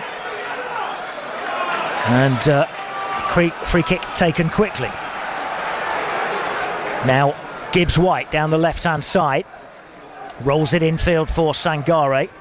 Sangare switches play out, or back post cross towards Jesus, who chests it down and then is challenged, and Lindsay Hartman knocks it away from Hutchinson and out for a throw. Signs of exerted pressure from Forest for the first time, but still Dubravka's not had a save to make. Ola Aina throws it backwards to Anderson, now gets it back again right hand side. His cross is blocked by Hartman. It'll be another throw. I think come on Aina, get the ball back. I think they were waiting for the long throw because Milenkovic had gone forward into the penalty area, and he instead opted for Anderson. This time though I think it is going to go in long in towards the penalty area. Milenkovic, Chris Wood inside the 6-yard box. In it goes now from Ola Aina. It's good delivery. Dubravka comes and punches and cartwheels acrobatically over the top of his defenders and has hurt himself, so the referee stops play quickly. The Forest fans don't like that, but you could see why he'd have done it, the goalkeeper. There were no Forest players involved in it. He's just come to bravely punch through a crowd of defenders, and then he's gone right over the shoulder of Zian Fleming, cartwheeled in mid-air and come down heavily on his back. That's a tough one. It's good goalkeeping. He's come through a crowd, punched the ball, took an injury with it as well, because it's a nasty fall. He's done, like you said, he's done a cartwheel in mid-air, come down heavily on his back. I can understand the Forest fans' frustration, but at that time I think it was the right call to stop play. Yeah, I mean he's not moved an awful lot since. They're going through those protocols now. He's lying down on his back with one knee raised, and the physio just making sure there's no damage to neck or back before they are certain he can be moved. Martin Dubravka, it certainly looked awkward, and as you say, you can understand why the referee stopped play immediately, and he's now being allowed to sit up, so he's going to be okay, which is good news for Martin Dubravka. What Forest need to ensure is that this stoppage doesn't take away the little bit of urgency that we've just started to see, a little bit of exerted pressure.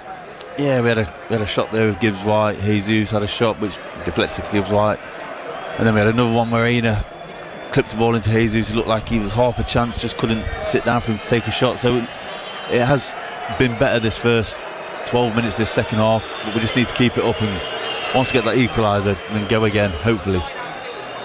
Well, they're still not entirely happy about Dubravka, I think. Yeah, picking him up to his feet now. So he's going to be okay. Just had to take plenty of time with the usual protocols just to make sure he's all right. And we're going to restart with, I think, a drop ball at Forest's feet in the shape of Ola Aina down the right-hand side. About 10 yards outside the penalty area. And so Forest have possession again as Aina strokes it back to Milenkovic. And Cunha on halfway. 13 played second half, nominally. That's probably about a 3-minute delay. And Forest are 1-0 down to Burnley. If you're just joining us on Match Day from BBC Radio Nottingham, this is Sangare running across the Burnley half, laying it off for Aina. Now Hutchinson, little ball in field to Jesus. Jesus on the turn, lays it off for Milenkovic in the centre circle. He goes square for Jair Cunha. Again, Burnley with everybody back behind the ball and working hard in their defensive shape. They lead 1-0. Here's Williams now, left wing. He fires over the cross, and it's headed away by Estev, straight out to Zian Fleming, who holds onto it and gives it to Jadon Anthony. He's challenged by Sangare, free kick for Burnley, halfway inside their own half and left-hand side. The thing is, with every minute that ticks by, James, the frustration grows from here, doesn't it? Yeah. Because Forest weren't on the front foot from the start, then because Forest had conceded the first goal. Exactly Just that. feel the frustration. You can feel it, you can hear it. When a misplaced pass or pass goes backwards, I think Forest can afford to commit more plays forward. I don't think Burnley have got enough to hurt us. When we lose the ball, we can get it back. Just commit those balls forward. Balls are going up to Chris Wood, and he's challenging against two players, and the ball goes over, and it's like there's no one there. We can afford to push people up. Dubravka clears long right to left. Jair Cunha wins a good header, and then Hutchinson pounces on a mistake from Ekdal and is into the penalty area, but Estev was back to cover for his teammate. Stabs it away from Hutchinson, and Gibbs White has to go back towards halfway and gets it back again from Milenkovic. Stabs it out to the left. This is Jair Cunha. He's beaten a couple of players and lays it down the left for Williams, who's at the byline, drills it in low. Ekdal has time to bring it under control and then hack it away out for a throw on the left-hand side. Nico Williams races across to take it, which is in contrast to the first half at least. There's a little bit more about Forest in terms of tempo and urgency. Gibbs White infield towards Jair Cunha, lays it off now for Williams. He's having to run the long way round, almost go back to halfway to be able to turn. Now Milenkovic finds Cunha for Williams again. Williams in towards Gibbs White, but not accurate enough. It was in between Gibbs White and Anderson down the left-hand side and through for a Burnley throw. Nearly 16 played in the second half. It's still Forest 0, Burnley 1. Zian Fleming's goal in added time at the end of the first half, almost the last kick of the first half, has rocked the City ground, as has really Forest performance all afternoon so far. Gibbs White takes a throw quickly into Jesus, appeals for handball against the Burnley player. Referee waves play on. It's into the Forest half long, and Milenkovic nods it back to Matt Sells. He had to save well after 25 minutes from James Ward-Prowse's free kick. Martin Dubravka at the other end, not had a save to make just yet. Here's Ola Aina. Forward towards Hutchinson. Little ball first time for Anderson, who then bangs it forward towards Jesus. Esteve heads it away from him, but straight to Wood. Wood turns, gives it to Jesus wide right. Hutchinson makes the run ahead of him. Jesus crosses back post over the head of Gibbs-White. Comes out though wide left for Williams. Forest with 5 in the penalty area for Williams to aim at. Maxim Esteve heads it away. Ola Aina goes and retrieves the ball. He's on the right hand side, crosses left footed, back post, and it's volleyed away. Milenkovic nods it back in. That's going to come for Gibbs-White. Yes, Gibbs-White. Equaliser for Morgan Gibbs-White, who's been quiet all afternoon but gets Forest going finally after 62 minutes. The ball was lofted back into the penalty area. There was a header from a defender which went back off the top of his head straight into Morgan Gibbs-White, who from an angle about 8 yards out did the rest, controlled, and then he was on the edge of the 6-yard box by the time he tucked it into the net. Morgan Gibbs-White gets his 10th Forest Premier League goal, his 13th of the season overall. He becomes the joint leading scorer in all competitions for Forest this season, and importantly gets them on terms. It's 1-1 and they have half an hour now to go and win it. Yeah, that just shows putting balls into the box, making the Burnley players defend and keeping it alive and putting them balls back in. It causes uncertainty, and that's just what it did there. The ball back in from Milenkovic, flicked on by Ward-Prowse, and Gibbs-White was just more alive than Kyle Walker, and he was composed enough to take a touch and slot it past Dubravka nicely. And now listen to the City ground. Everyone's expecting Forest to go and kick on now. Forest can't take the foot off the gas. They need to go for it again. Change for Burnley while Forest were celebrating that goal. They brought on the South African Lyle Foster. He's replaced Marcus Edwards. And the change around the City ground immediate after the goal. Anderson wins it off Zian Fleming just inside his own half, tried to feed it forward to Chris Wood, but not on the same wavelength this time, and back it goes to Martin Dubravka for Burnley. So Forest on terms here on BBC Radio Nottingham. And now, if they can go on and do something in the last half an hour of this game, then maybe the first hour will be forgotten, and perhaps it best is. But here come Burnley with Jayden Anthony down the right hand side. He crosses looking for Lyle Foster, who gets his effort on target from an angle, and Matt Sells has to save, diving low to his right to palm it round the post. That is possibly, and I include the goal in it, it's possibly Burnley's best move of the match. Good ball out wide right, Jayden Anthony with the cross, Foster peeled away beyond Aina, and from an angle got his volley back on target.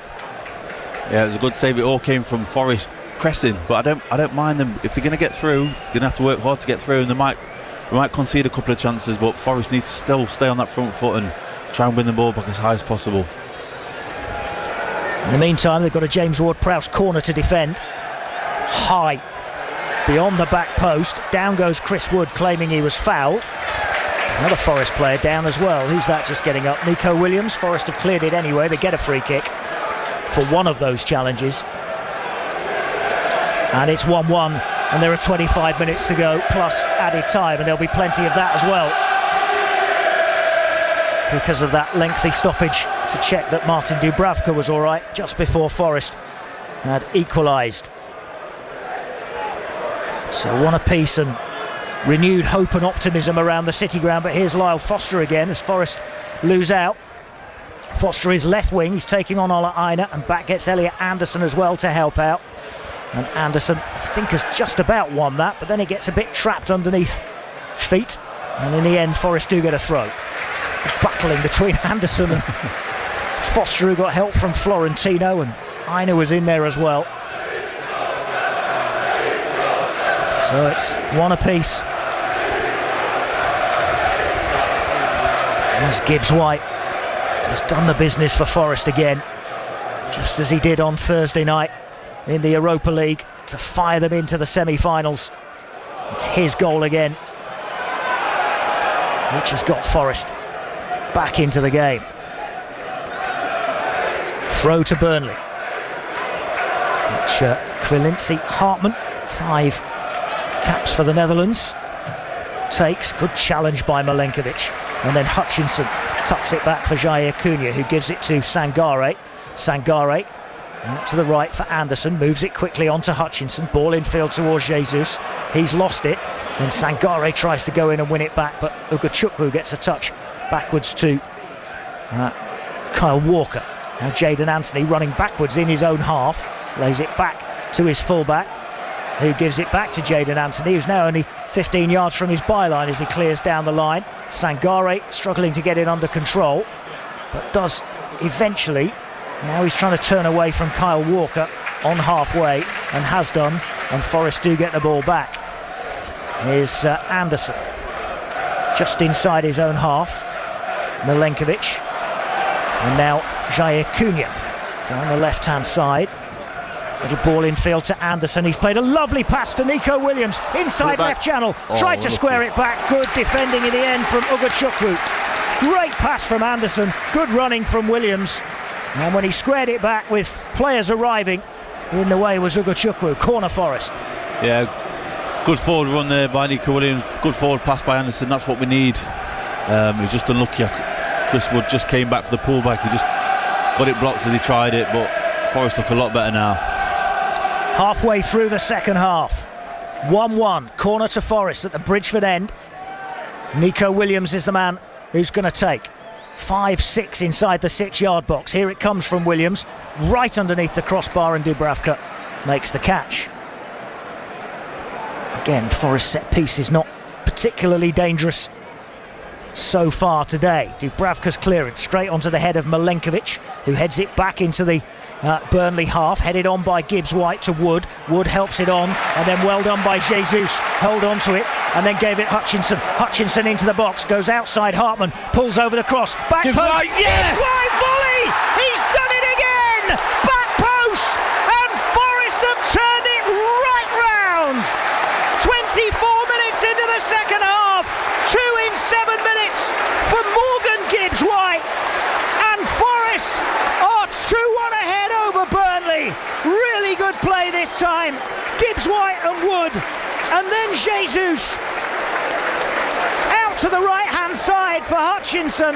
Hutchinson looked up, delivered the cross deep beyond the back post. And Gibbs-White peeling away. Corner of the 6-yard box again. Hammers in a right-footed volley across the face of goal. Low down and in. Gibbs-White's got 2. Forest have got 2. And on a must-win afternoon at the City Ground, Forest were 1 down. And now they lead 2-1. Unbelievable goal from Gibbs-White there. Great technique. Just to get the contact on the ball. Hit it hard and low under Dubravka. Couldn't even see it before it had gone in the back of the net.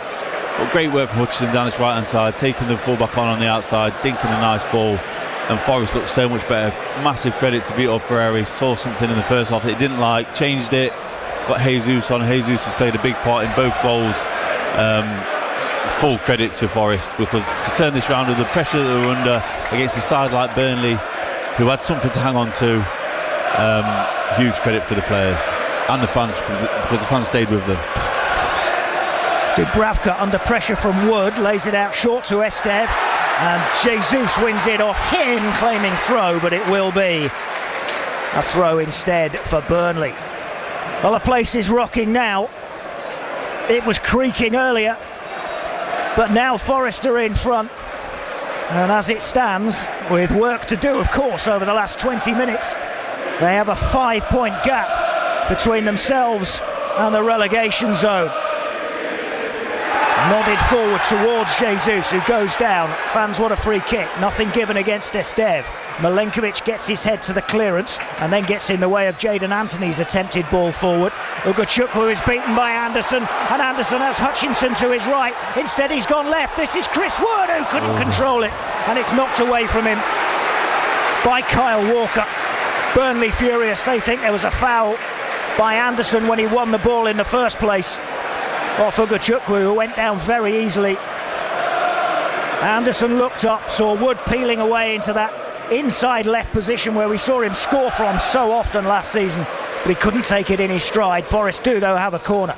Yeah, another one there. Anderson just biting in that middle of the park, and then having the composure to find the pass to Chris Wood. Just a little bit of rustiness there from Chris Wood. We expect him to take a touch and finish it, but the corner, and so much better for Forest on the front foot. Like I said, they should have been in the first half.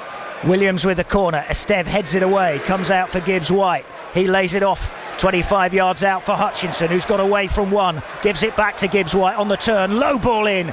Zian Fleming got his foot to it to knock it away. Hutchinson forward again down the right. Gibbs White trying to get away from Lyle Foster. Good battle. Foster protects the ball. Gibbs White gets the challenge in, but it will be a goal kick.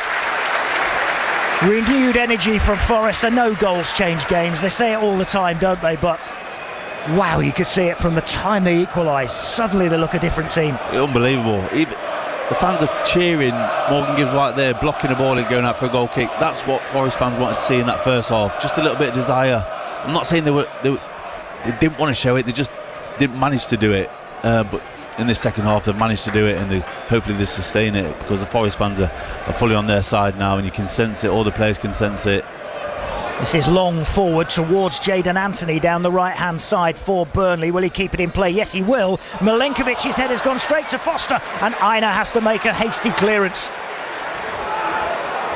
Burnley pick it up again with Ward-Prowse. Out it goes again to Jayden Anthony down the right wing. He crosses. Milenkovic this time with a firmer header out of the penalty area. Then a great header by Anderson up against Florentino to clear to halfway. And back it goes to Martin Dubravka from Kvalinci Hartman. He gives it to Ward-Prowse, does Dubravka. Now Ugachukwu has it. And now Maxim Esteve. Jakob Brun-Larsen being made ready for Burnley, who come forward again. This is Florentino. He's 30 yards out, rolls it into the feet of Fleming, onto Foster. Good challenge by Milenkovic. Aina then digs out a ball to clear it away, but Esteve picks it up again for Burnley. And it's a good battle going on between Ugachukwu and Sangare now. But Burnley it is who have it back again. Since they went behind, they've had a lot of the ball, and here's Jayden Anthony again down the right-hand side. He rolls it back towards halfway, and it goes to Kyle Walker, who's well forward. Rolls it out to Hartman, tucks it back to halfway again for Esteve, and now Walker once more. Ryan Yates coming on for Forest very soon, along with Jakob Brun-Larsen for Burnley. Here's Jayden Anthony again down the right-hand side, running into the penalty area. It was a dangerous challenge just for a second by Gibbs White, but I think he ducked out of it. I think he realised it would have been a penalty if he'd brought his man down, and now Jesus is fouled by Florentino, who gets a yellow card. Brilliant play there from Jesus. He had no one to pass to, kept hold of the ball, bought a foul, and Jesus injected just that little bit of urgency, that desire. He's won a couple of throw-ins for us. He's chased the ball, and I think he's been great since coming on. If you was to ask me at half time who's going to get 2 goals from that first half performance, I think Gibbs White would have been one of the last ones. But it just shows his mentality, his strength. Even when he's having a bad game, he still knows his time that he can go and change this game, and that's exactly what he's done. It's a sign of a quality player, that, isn't it? You've always said that. If you've got quality, then if things aren't going your way, you can still turn them around. Yeah, definitely. And a lot of players would crumble or would go under having a first half like he did, but he's come out and turned this game on its head and put Forest back in the lead. Chris Wood is the man who's being replaced here by Ryan Yates. So Yates comes on. Jesus therefore becomes the striker. Morgan Gibbs White comes across and gives Yates the captain's armband. And I think Yates is going to go in and play as the most attacking of the 3 central midfielders. I like that. I don't mind it at all. He's got energy to burn, and I think this game needs runners forward, breaking past Jesus. So even though it looks a bit alien, it might feel a little bit alien to Ryan Yates. I think it's the right tactic to do. Anderson sends this ball forward down the right, looking for Hutchinson, headed away by Hartman. I've seen a lot of Vitor Pereira in the second half. One of his assistants, Luis Miguel, has been out at the edge of the technical area quite often. think I saw Vitor Pereira just come out and have a word with Amari Hutchinson a moment ago. There he is. Haven't seen him for a long time. Was beginning to wonder if he was still there or he'd been taken ill or something. But here's Yates, right wing position, fires over the cross, header. Oh, it's a hat-trick. It's Morgan Gibbs-White. What a header! What a cross from Ryan Yates! Straight off the bench, crosses from the right. Gibbs-White steers his header beyond Dubravka, and the City ground held its breath. Would it creep inside the post? It did. Gibbs-White has a hat-trick. Forest have 3. First time they've done that here at the City ground since before Christmas against Spurs, and Morgan Gibbs-White has got all of them. A hat-trick for Gibbs-White. This is a header from the penalty spot, steered wide of Dubravka. No doubt about the Forest hero this afternoon. At half-time they were 1 down. Gibbs-White's got 3. It's Forest 3, Burnley 1. What a header that is. It's 13 yards out, coming back towards him, and he's just got above the centre half there and just arrowed it into the side netting. Impossible for Dubravka to keep it out. I can't believe Morgan Gibbs-White's got a hat-trick. It is unbelievable. It's a great. If Alan Shearer would have scored that goal, we would have been raving on about it. Gibbs-White's just scored one of the best headers you'll see all season. It's a 15-minute hat-trick. After that first half, that is unbelievable. Massive credit to him. 62, 69, 77, 3-1 Forest. And how things have turned around in this second half. Magnificent from Morgan Gibbs-White, who chests this ball down. It's stabbed away from him this time, and then James Ward-Prowse sends a ball way over Lindsay Hartman's head and out for a Forest throw halfway inside the Burnley half. Again, it's Luis Miguel out at the edge of the technical area for Forest rather than Vitor Pereira. Just that little tactical switch as well from Pereira at half-time, putting Gibbs-White on the left. Giving him the licence to come inside Kyle Walker is brilliant from him. He won't get enough credit for it, but I like to see that kind of stuff, and I like to see it when it works, and it has done this afternoon. This is Anderson curling a ball away down the left wing for Nico Williams, well forward again. Across gets Kyle Walker and wins it off Williams and gives it to Jadon Anthony.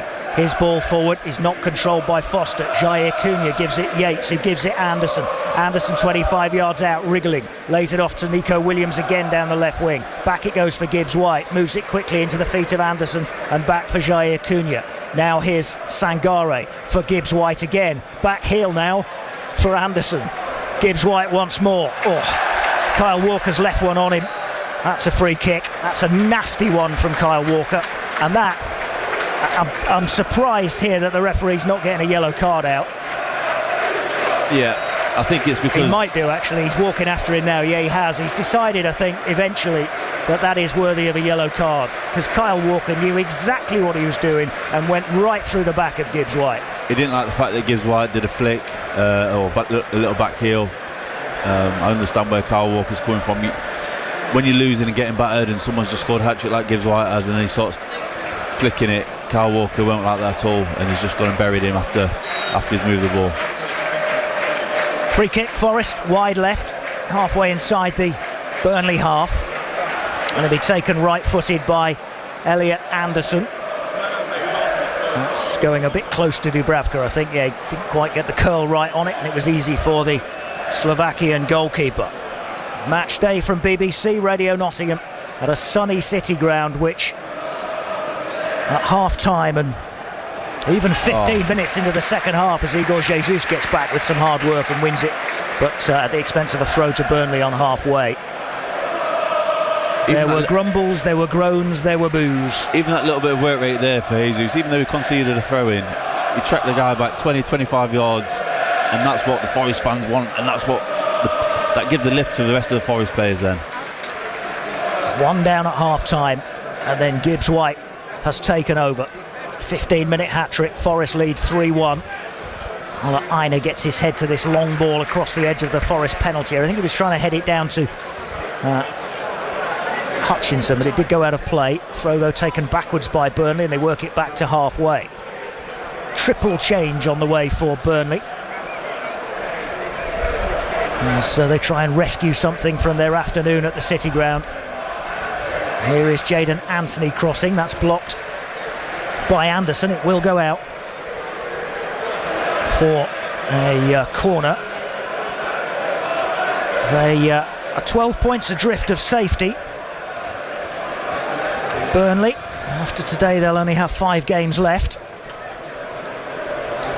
so they are running out of time. They and Wolves slipping closer to the Championship. Forest have taken a massive step in the right direction if they get the job done this afternoon. There are still 8 minutes to go. Here's the corner from Ward-Prowse, penalty spot. Oh, it's gone beyond Jair Cunha, hit by Esteve, who then sees his shot blocked by Cunha. Esteve blocks the clearance, and Forest end up with a throw. Good work in the end by Jair Cunha, who saw the ball just sail over his head in the first instance, but then recovered very well. Here come these raft of changes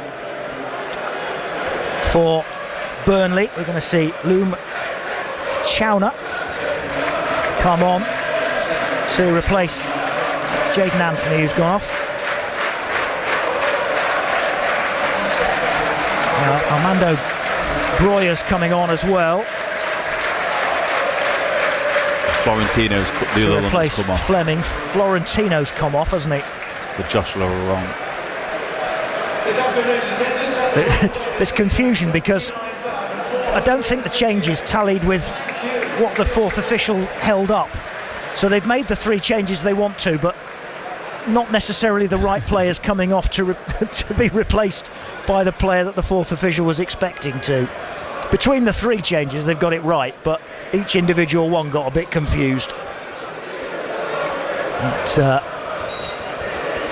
Armando Broja is now up front, and as you say, Josh Laurent has come on in midfield as well for Florentino. Forest leads 3-1. Next in action on Friday night, away at Sunderland. Big game at the Stadium of Light. Sunderland 3-1 down to Aston Villa this afternoon as Jair Cunha knocks this ball out of play. Morgan Rogers added to 2 Ollie Watkins goals. And so they lead 3-1. The Merseyside derby is 1 apiece at the moment between Everton and Liverpool. This is James Ward-Prowse. Out wide right for Walker to cross. Jair Cunha in the way again to head it away. And it'll go out for a throw eventually. Gibbs White tried to keep it in play, couldn't do so. 5 minutes plus added time left. Forest are 3-1 ahead. All 3 goals in the second half. All 3 goals from Morgan Gibbs White. Loom Chowner. Another aimless pass towards the edge of the Forest penalty area, but tight to his byline at the moment. Cleared away by Nico Williams. Jesus trying to turn away from 2. Yates heads it further forward, and Maxim Esteve, who's going to go all the way back to his goalkeeper Dubravka, away to the right. So match night with you from 6 o'clock within the game, from the Stadium of Light on Friday afternoon. It's an 8 o'clock kickoff.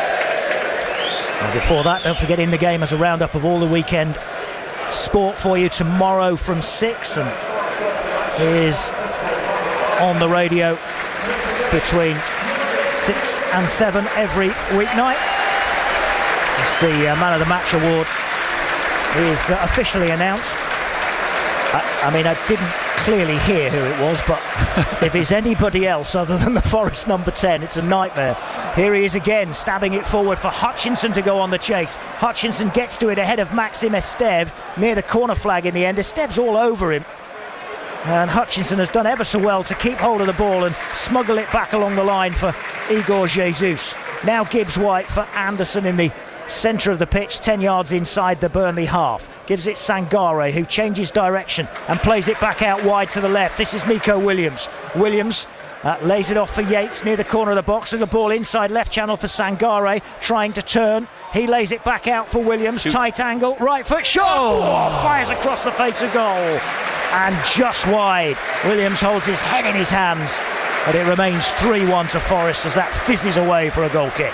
Forest are playing so much better in this second half. I know it sounds a bit too obvious, but forward runs, Sangare ending up in the box, Yatesy closing down, Jesus being a big part of that as well, having shots. It's just so much better. If Forest can play like this, I know it's hard to play like this for 90 minutes, but if they show this sort of fighting spirit, Forest will be fine staying in this league this season. Taking a big step towards it today. But here come Burnley again with Jakob Brun-Larsen. 2 more changes on the way for Forest. Morato and Dominguez soon. Brun-Larsen to the edge of the box. Back gets Anderson. Really good challenge. Ball will spray off to Ward-Prowse. Now here's Brun-Larsen again. He lays it down the left-hand side, but Hartman wasn't making the run. Straight out for a goal kick. Dominguez coming on.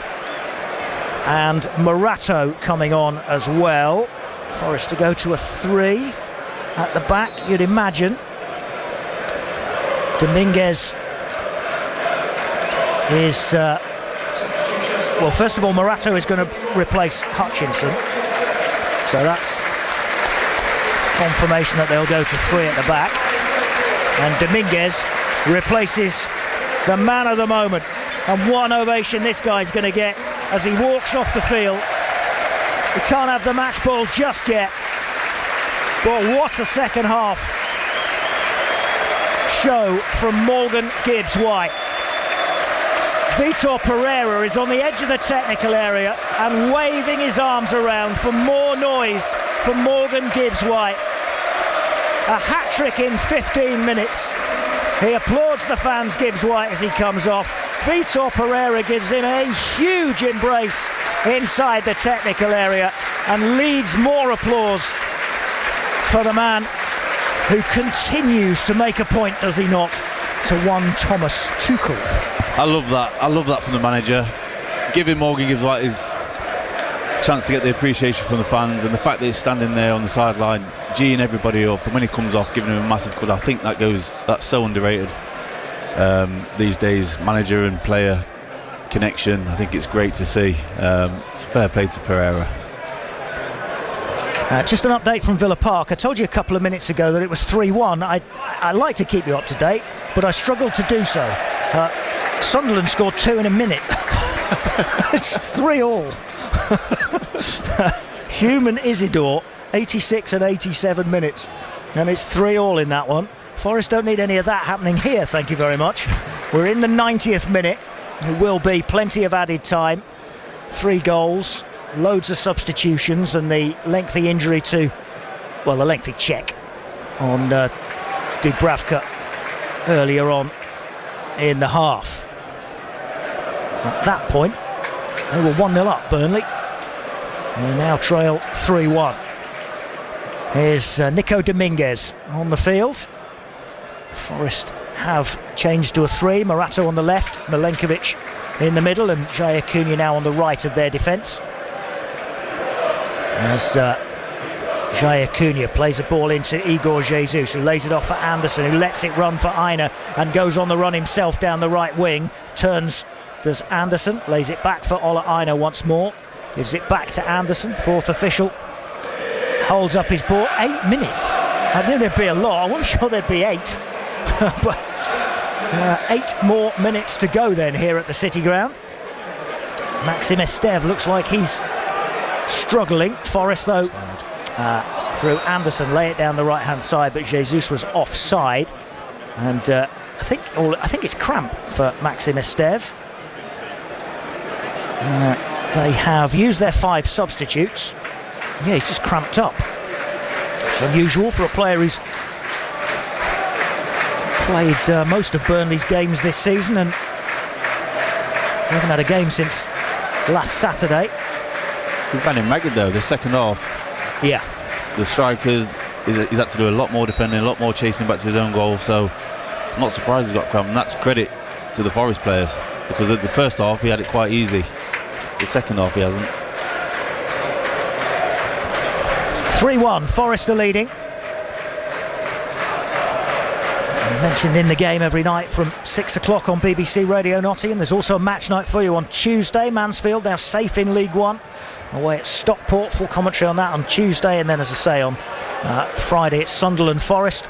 Next Saturday, Notts County go to Colchester to try and resurrect their promotion hopes late in the League 2 season. Mansfield at Huddersfield on Tuesday as well, as Forest do some decent defensive work. Yates and Anderson just give themselves a high five. Ola Aina to take a throw.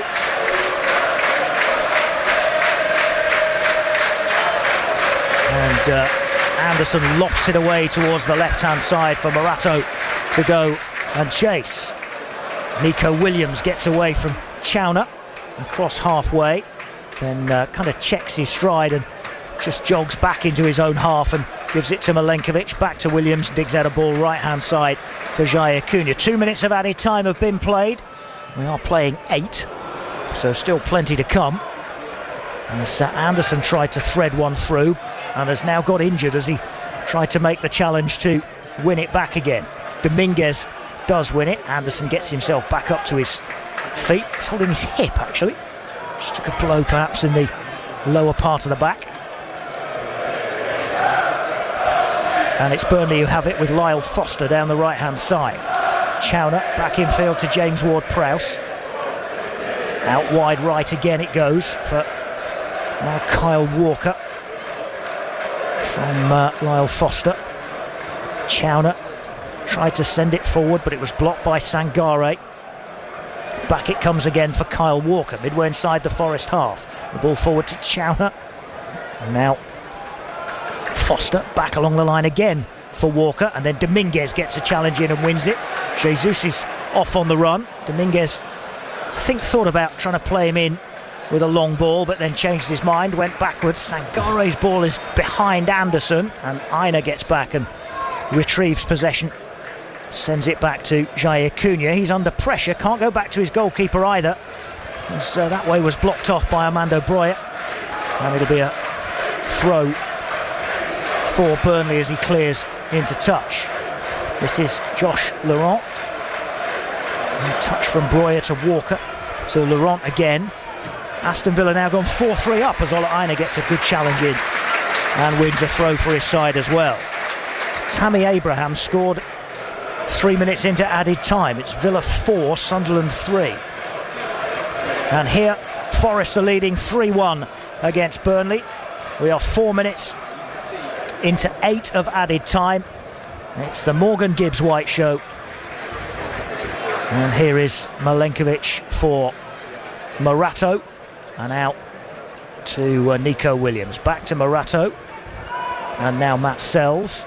Now Jair Cunha has it. And he sends it long downfield. It's looking for Elliot Anderson. Knocked away from him by Hartman. But Yates will knock it back to Sangare. Now Dominguez. Williams has gone on the run down the left wing. But Dominguez just goes square to Morato. And Morato tucks it back into the Argentinian to Nico Dominguez, a few yards inside the Burnley half left of the centre circle. Gets it back from Jesus, then Morato for Jesus again. Forest keeping possession, Forest running the clock down. Game management, can't argue with it. No, you can't. There's no better feeling being a footballer when you've got a team on the ropes like Burnley. You're beating them, you've won the game, and you just keep the ball for 5 or 10 minutes or 5 minutes, and they're chasing, they're tired. They certainly are now. It's Broya down the right-hand side. He crosses, gone slightly behind Brun Larsen. Sees the ball knocked away from him by Aina. Comes out, though, for Kalinci Hartman. I think Elliot Anderson's really struggling. He's labouring a bit after he said he took that blow to the hip or lower back area. Here's Kyle Walker on the overlap. His cross is blocked by Williams, and it goes out for a throw. Few Forest players with hands on knees as Burnley take this throw short. Walker gets it back, right wing, crosses. Now that's too close to Matt Sells, who makes it his and then dives on the ball that was already in his hands. And will only get up when referee Thomas Kirk starts the countdown. He has done, so he's cleared this downfield. Matt Sells is going to bounce under Maxim Estev, who then heads it away from Jesus and back to his own goalkeeper. 2 minutes left on match day from BBC Radio Nottingham. Forest 3, Burnley 1. And a big step in the right direction this for Forest. It will be a first home Premier League win under Vitor Pereira, and it follows up qualification for the Europa League semi-finals. Vitor Pereira and Luis Miguel are now calling for more noise from the fans, who are delivering and have delivered all afternoon. It was nervy at one stage, but magnificent Morgan in the second half has saved any potential Forest blushes on a crucial day in the Premier League. It'll be a free kick here for Burnley on halfway, and we are now playing the last 60 seconds. Many of the Burnley fans have left. Some of the Forest fans are as well, but many staying for the anticipated celebration. Not that the job is anywhere near done just yet. Here's Dominguez for Igor Jesus. Through on goal. 1-on-1. Back they get to here. Yes! Igor Jesus has done it. Jesus has wrapped things up deep into stoppage time. 8 minutes into stoppage time. And the rout is complete. Jesus ran half the length of the pitch, held off the defenders and slotted low into the bottom corner to score his 4th Premier League goal of the campaign and his 14th overall. And he makes it Forest 4, Burnley 1, deep into added time. And Forest take a huge step towards Premier League safety. Yeah, great goal. Great ball through for Dominguez. He took his finish very nicely, to be fair to him. In the second half, they've made Burnley look average, which is what they are. We just gave them a leg up in that first half, and we weren't quite ourselves in that first half. But when we turn it on and play like this, against a side like this who are low and pretty much down, this is what we can do to them. These Burnley lot don't know what's hit them this second half, and that's just because of the urgency, the energy, the determination to run forward, the work rate, and this is what we can do to teams. And Burnley will get off this pitch and go, wow, Forest have absolutely battered us that second half. And there is full time. Forest move 5 points clear of the Premier League relegation zone with a fine second half. Not such a good first half, which they ended 1-0 down. But after some tactical switches from Vitor Pereira at half-time, which included moving Morgan Gibbs-White wide to the left, he responded with a 15-minute hat-trick to get Forest into a winning position. And Igor Jesus been excellent since he came on at half-time as well. Finished the job in added time at the end of the game to make it 4-1 to earn Forest their first win in the Premier League under Vitor Pereira here at the City Ground. Their first Premier League win here at the City Ground since the middle of December, when they beat Tottenham Hotspur, and the first time all season that they've scored 4 goals in the Premier League here at the City Ground this season. It's turned in to a marvellous afternoon, but at half-time it felt anything but when they were 1 down to Zian Fleming's late goal in the first half.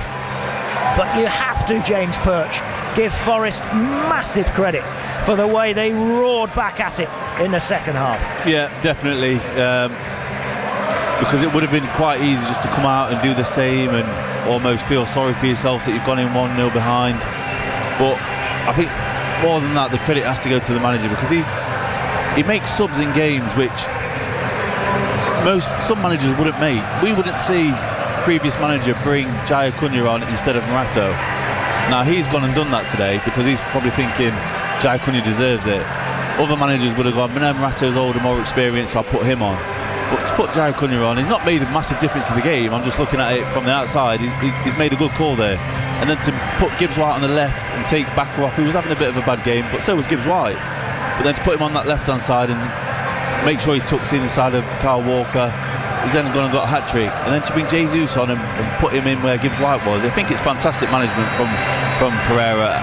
I've been very impressed with his subs, not just today, but the whole time he's been here. He makes subs which make sense to me, but some managers wouldn't make them, and that's what impressed me the most about him. But the players, that second half, were fantastic, and they showed what kind of team they can be if they give their all and fight for each other.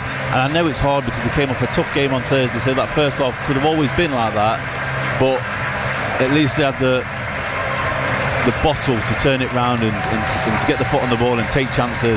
And Gibbs White scoring a 15-minute hat-trick was unbelievable, because at that first half it didn't quite go his way, and it just shows the commitment of the man, the mentality of him.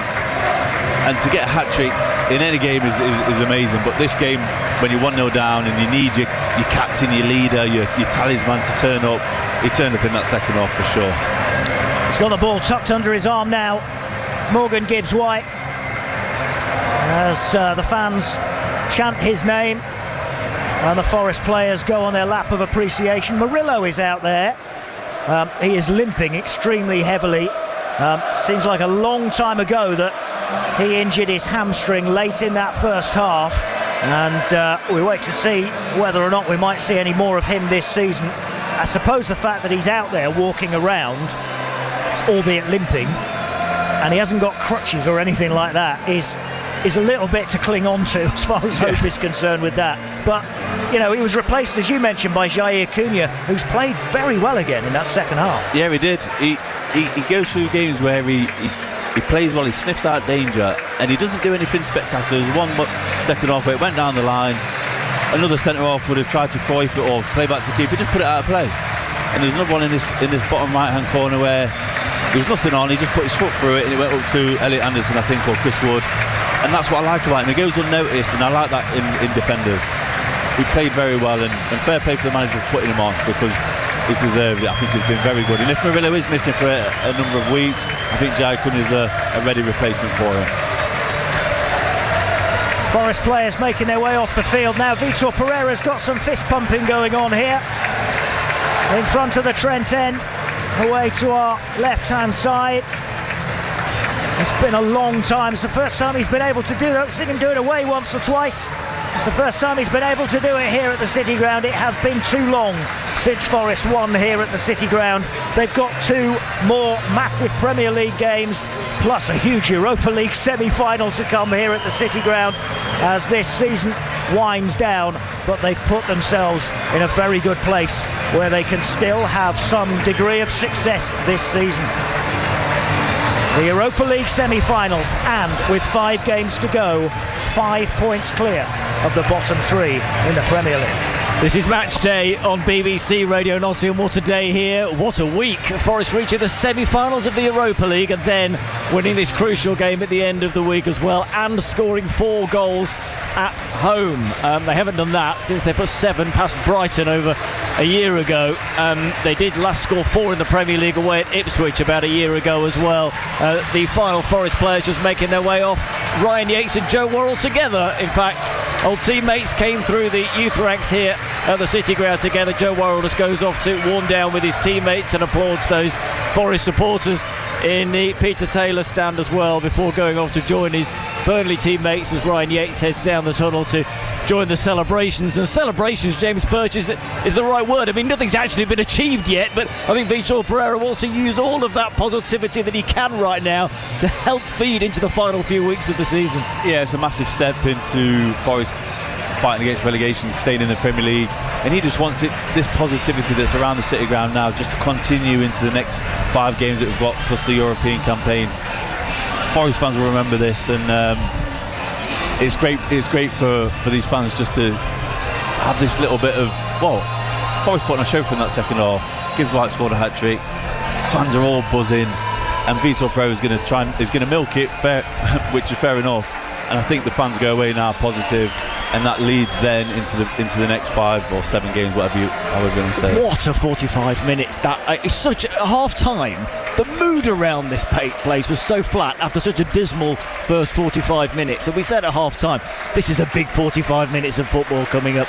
Look at the change in the mood. Load of the supporters. I think they all wanted to go home at half time. They don't want to leave now. Many of them are sticking around for any last sight of any players on the pitch and just to be here and soak in what it feels like to see their team win heavily at home. It's been so long. Yeah, it's been too long. And then to score the goals that we have to put 4 past Burnley, which were, let's be honest, we're a very ordinary side and they deserve to be where they are. So that's probably adds to the frustration as well that a side like Burnley have come and gone into half time with a lead over us. Now, on the flip side of that, we've come out second half and absolutely blown them away.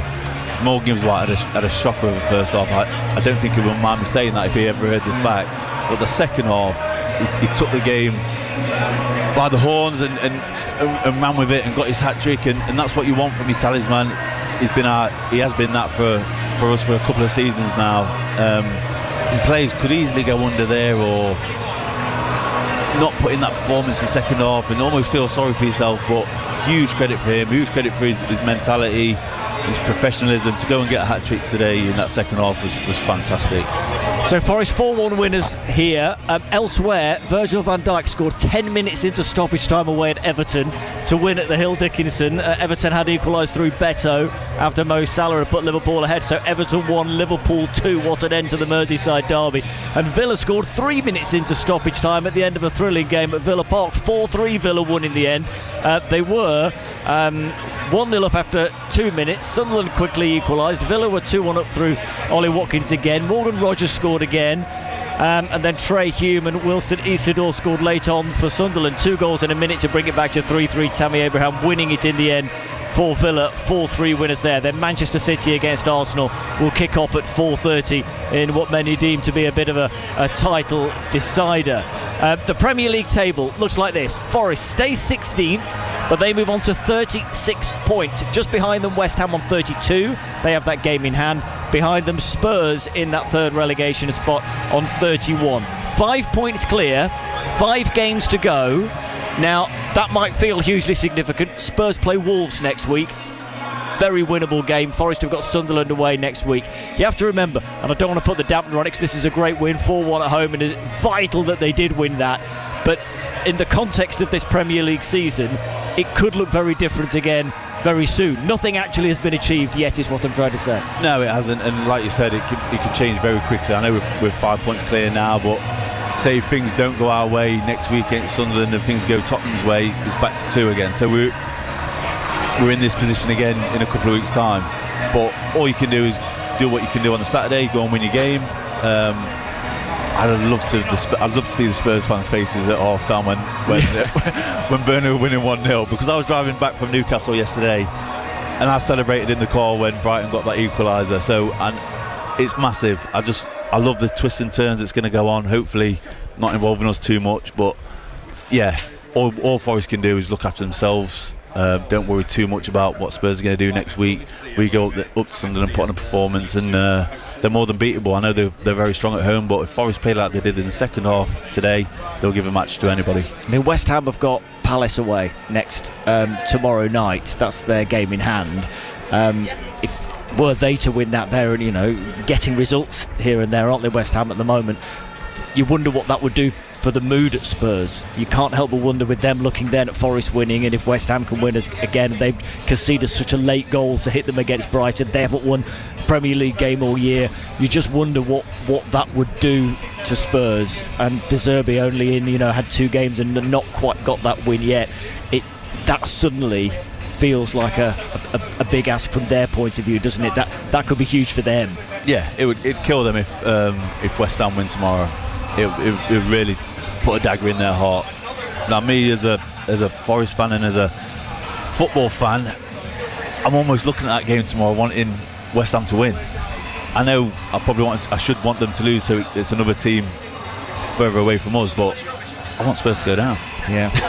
Well, Spurs are the most likely at the moment, aren't they? So you kind of want, if you can do anything that damages Spurs' mood at the moment, you can't, because I think most Forest fans would probably agree that West Ham are likely to get out of it, because they have been getting results for some time now, since Forest beat them there around Christmas time and put 7 points between them. Since then they've turned it round and have been going so well. So it is so tight still down there at the bottom. I just wonder how many points it might take for a team to stay up this season. It's really tough, isn't it? Forest are on 36 now, which would have been enough, in some previous years. Leeds up there on 39.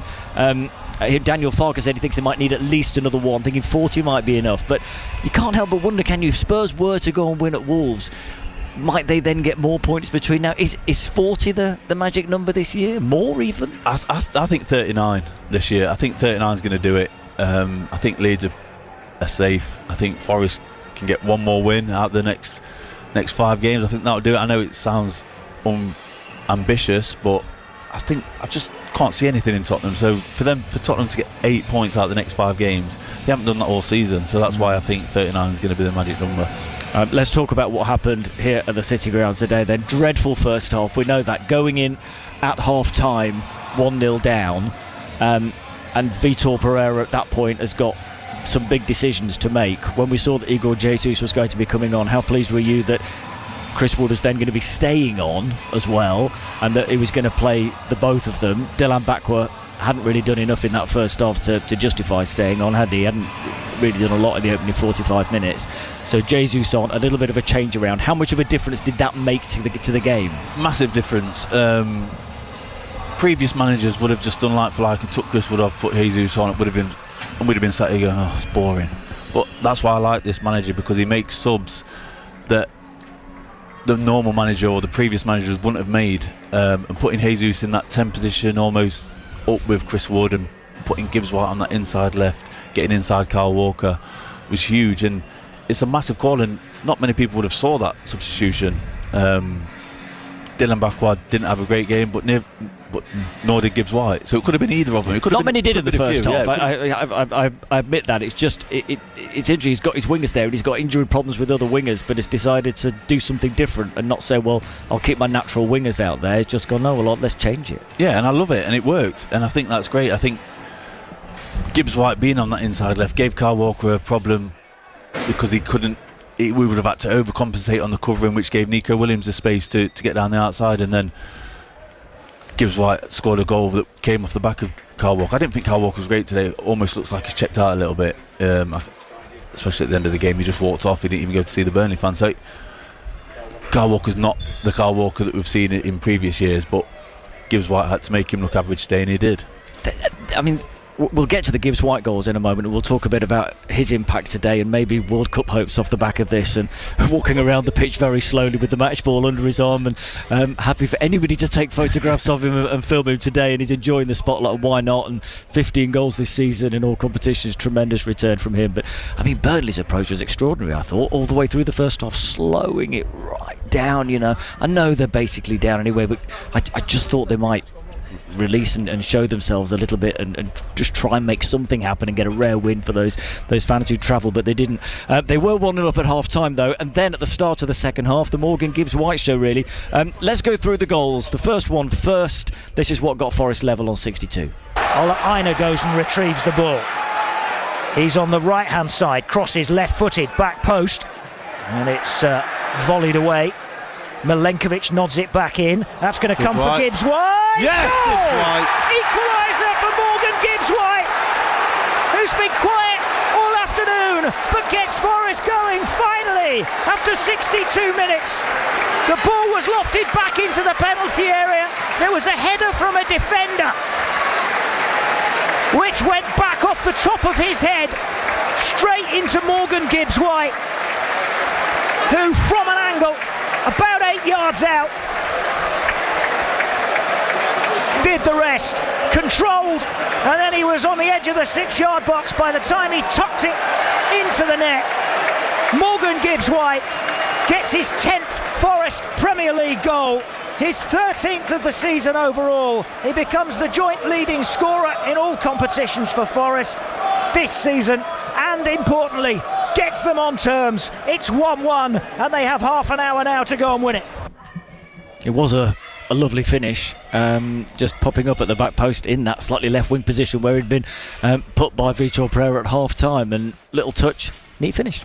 Yeah, and he had one 5 minutes before where he slashed at it, and it looked like his afternoon was going to continue in that form, but he took a nice touch, composed himself, and just slid it under Dubravka nicely, and you could see what it meant to him when he went off celebrating, and he ran over to Anderson and gave Anderson a big cuddle, because it was a huge afternoon for Anderson as well. So no, like I can't heap enough praise on Gibbs White to keep his composure, and he trusts his ability. Even though he had a bad half of football in the first half, he still trusts his ability and knows he's got that star quality to turn a game on its head like he did. I was going to talk to you about that, about the mentality, because in the first half, a couple of moments he slipped over at key moments in the game, and then, as you say, sort of scuffed one at this early on in the second half.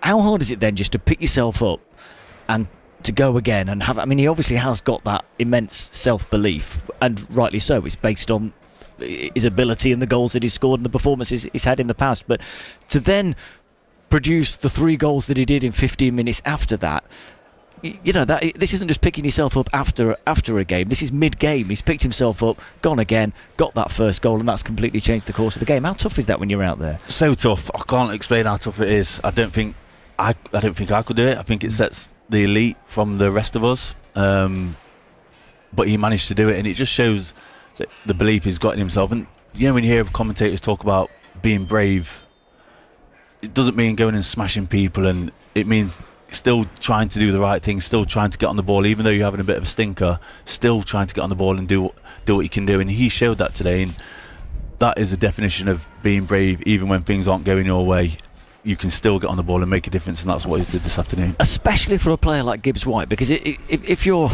a defensive midfielder, you might say, right, I'm just going to have a few minutes where I lay a short pass, find another red shirt, keep it simple. But his game is trying to impact it and make things happen and try those risky passes and try and get into different positions. That's what his whole game is based on. Yeah, he will never change, and we've seen the odd game where he's done it for the full 90 minutes, where he's tried the through balls or he's tried the flicks and it hasn't quite come off. But I think us as fans and us watching the game, we have to let him almost do that at times and almost have a bad game every now and again where it's not going to work. But when it does work, it wins us a game, or it gives someone an assist to get a goal, or he's causing mayhem in the midfield. So we have to, us as fans, we can get on at him sometimes when it's not coming off and we're going, oh, another flick. But a good player like him will never stop doing it because he knows it works, he knows it gets results. Well, if that was a good finish for the first, what about this one for a second? A beautiful volley to put Forest ahead.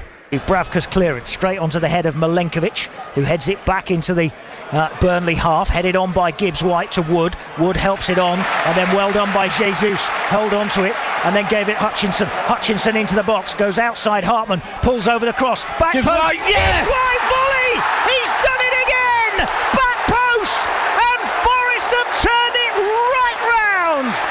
24 minutes into the second half, 2 in 7 minutes for Morgan Gibbs White, and Forest are 2-1 ahead over Burnley. Really good play this time. Gibbs White and Wood, and then Jesus out to the right hand side for Hutchinson. Hutchinson looked up, delivered the cross deep beyond the back post, and Gibbs White peeling away, corner of the 6-yard box again, hammers in a right-footed volley across the face of goal, low down and in. Gibbs White's got 2, Forest have got 2, and on a must-win afternoon at the City Ground, Forest were 1 down, and now they lead 2-1. The technique, James Perch, for that volley was just beautiful. Yeah, it was. He made it look easier than it was. Trust me. A lot of players would have hit that, and it would have carried over the bridge stand and into someone's back garden. But he managed to keep it down, and he hit it with such pace that it beat Dubravka before he could even get down.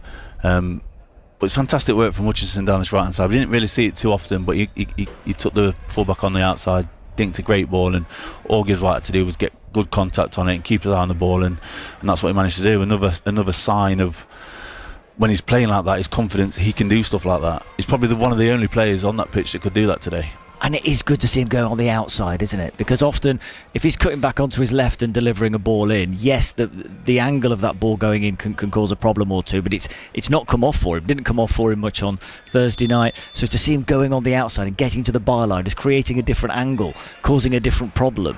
You want to see a winger doing that more, don't you? Going out, getting past the fullback into the byline. Yeah, I mean, as a fullback, it's so hard to mark a winger who can go both ways. Because you show him on his weaker foot, fine. But then when he's got the pace and the execution and the technique to deliver a ball like he did, it's so hard for a fullback to defend against, because you don't know where to send him. Because if you can do it on both feet, then which way do you send him? Yeah, I don't know which one you'd say is the pick of the three, but there's something about the third one that I think makes me want to choose all that day long. because of the header, but also the cross from Ryan Yates. This was it, Forest third today. Here's Yates, right wing position, fires over the cross, header! Oh, it's a hat-trick! It's Morgan Gibbs-White! What a header! What a cross from Ryan Yates! Straight off the bench, crosses from the right, Gibbs-White steers his header beyond Dubravka, and the City ground held its breath. Would it creep inside the post? It did! Gibbs-White has a hat-trick! Forest have 3. First time they've done that here at the City ground since before Christmas against Spurs, and Morgan Gibbs-White has got all of them. A hat-trick for Gibbs-White. This is a header from the penalty spot, steered wide of Dubravka. No doubt about the Forest hero this afternoon. At half-time they were 1 down. Gibbs-White's got 3. It's Forest 3, Burnley 1. I mean, the cross from Ryan Yates was sensational. Just off the bench and right at the byline, smashed it in. The header from Gibbs-White from that position to direct that basically into the top corner away from Dubravka was just lovely. It was brilliant. It's the pick of the goals for me, because he's not known for his heading, and it was such a way out, and he had to angle it and direct it perfectly to get past Dubravka, and he's got to out jump a centre half as well, and he's got to produce power on it. It was brilliant. Like I said in commentary, if Alan Shearer, the best header in the Premier League, would have scored that goal, would have been raving about it. But Gibbs-White has done it, and for it to top off his hat-trick, it was an unbelievable goal. Like, I don't think it will get enough credit, but I can see it. It's great. It's great to see, and like I said, for his hat-trick, he couldn't have scored a better goal to get his hat-trick. Took an age to get into the top corner, didn't it? I mean, from the moment it left his head, it always looked like it had a chance. Yeah. But from the angle we're at, you just couldn't quite tell. You didn't know if Dubravka was going to be able to get there. You didn't know if it was going to go wide. And it just seemed to take ages to reach the goal. It wasn't that he's hit it that softly, but it's that moment when I think that everything seemed to stop and everyone around the City ground just couldn't quite wait. Is it going to drop in? Is it going to drop in? When it did, what a moment. What a moment. Like I said, to get his hat-trick in that fashion, with that header, it's an unbelievable finish. There's not many strikers who could score that goal, and he scored 2 goals today that not many people will be able to score in the Premier League. So that just shows the quality that we've got in him, and we've got a player at our club that can do that. It's good for Forest, good for Gibbs-White, and good for these fans, because they erupted after that goal went in and started singing his name and all the rest of it, and it was fully deserved. And Vitor Pereira bringing him off with 5 minutes to go just so we could get another round of applause, I thought was great man management from the manager. Yeah, I mean, he got 7 goals last season, 6 I think the year before. He's on to 15 now for this season. The one thing that people aimed at him before when talking about whether he should be in the England team is, well, how many goals is he getting? He's got 15 this season for Forest. It's incredible. I was one of those who said Gibbs-White, is a good player, but does he score enough goals? He gets in some good positions and doesn't make the most of it, but you can't argue with his numbers. 15 goals is brilliant. I know he plays high up, but he also gets back and helps defensively as well. So, like I said, I can't heap enough praise on him. He's been unbelievable. It's always seemed with him when he's missed out on an international call-up, it almost brings the best out of him. He then just seems to go on a run and just go, right, I'll show you kind of attitude. And you look at him now, massive week for Forest. You know, a European quarter-final in the Europa League, scores the goal that gets them through. Massive game in the Premier League. Things not going his or the team's way, pops up with a hat-trick. He's a big game player, isn't he, Morgan Gibbs-White? Yeah, he is. He turns up in the big games. He can win a game on his own. England call up. Is he doing more than Cole Palmer? Yeah. Is he doing more than Phil Foden? Yeah. So why is he not getting a call up? I don't know. He can't do any more than what he's doing. Like you said, he got us through. He's now playing in a European semi-final. He's just won a game single-handedly for us today. He's doing more than some of the number 10s that are in that England squad. It wouldn't surprise me if he... Is it a bit late for him to get a call up? I don't know. But in my eyes, he deserves it. He deserved it last year when he didn't get it. In my eyes, he deserved to get a chance. He didn't get it. I think there's a chance. He didn't get in that big 35-man squad last time, which felt like a big snub at the time. But the way he's reacted to that, not moaning, not complaining, just performing on the pitch, scoring goals and leading this team, and that feels significant. He's a leader out on that pitch for Forest, leading this team into the semi-finals of the Europa League and now to this victory here. Thomas Tuchel's got to take another look, hasn't he? He can't ignore him now. He has to look at that game or look at the previous games and say, Morgan Gibbs-White's turning up. I watched the Chelsea game yesterday against Man U. Cole Palmer didn't turn up. I've seen Foden plenty of times this season not turned up. All Gibbs-White can do is perform for his club, which he's doing, and soon enough Tuchel won't be able to ignore him. I know he missed out on the 35-man squad. So did Trent. So did some very big names. But if he carries on doing what he's doing, he can't be ignored for too much longer. Yeah, it is match day on BBC Radio Nottingham. Let's hear from Morgan Gibbs-White then on BBC Radio Nottingham. Here he is with Colin Fray. Well, Morgan, well played. Man of the match, of course, goes without saying. Fantastic turnaround in the second half. How do you feel? Yeah, over the moon with the result. First half was a little bit nervous, a little bit tense. But the words from the gaffer at half time was, let it all go. Go and play with freedom, go and fight, and go and give it everything. And I think that's what the boys did out there. We gave it everything, and then I think once the first goal went in, it sort of eased that sort of stress, that sort of tenseness, and then we controlled the game then with how we were playing with the ball and created more chances. Could you feel that tension in the first half then as players? Oh yeah, 100%. Just because I think there was so much on the line on the game, with obviously what happened at the weekend. So yeah, we knew how important today was. So obviously there was a little bit of nerves, a little bit of tension, but the fans stuck with us. And then we came out the second half fighting. So tell us about the 15-minute hat-trick, the first career hat-trick, Morgan. Yeah, obviously delighted, absolutely over the moon. First career hat-trick, so don't really know what to say really. They're all good goals. Yeah, I'll take them. No, obviously, first one went in, then the second one went in, and then the third. Didn't really know what was happening, to be fair. Like I said, I'm just more happy that the boys got the 3 points and we created that little bit of gap. But like I said before, there's every game now to the end of the season is a final, and we have to let go of all that tension, all them nerves, and just give it everything. You were playing in that second half, and the goals came when you were on the left-hand side after the reshuffle from Vitor at half time. I don't know if that made any difference or what, but it certainly made you were in the right place for the first two goals. Yeah, I don't know whether I'm a left winger or a 10. Don't know. I don't think I'm too happy that I scored left wing hat-trick at left wing. So I don't know. I don't know how to describe how I felt. But yeah, like I said, it's an incredible win. It wasn't really when he came in at half time, it wasn't really left wing. It was sort of coming inside into the pockets and still being in that left 10. But as well, giving that stretch on the left side. I think the main idea was to have Woody and Igor up front, just to have that presence and something different to be able to go longer. And the third goal, great header from about the penalty spot from Ryan Yates' cross. And I said in commentary that the City ground kind of held its breath. It seemed to take ages to go in. Did you feel the same? Tell me about it. I was just waiting there for ages, like, please go in. No, but to be fair, I thought Yatesy was just trying to shield it out, try and win a corner or a throw-in.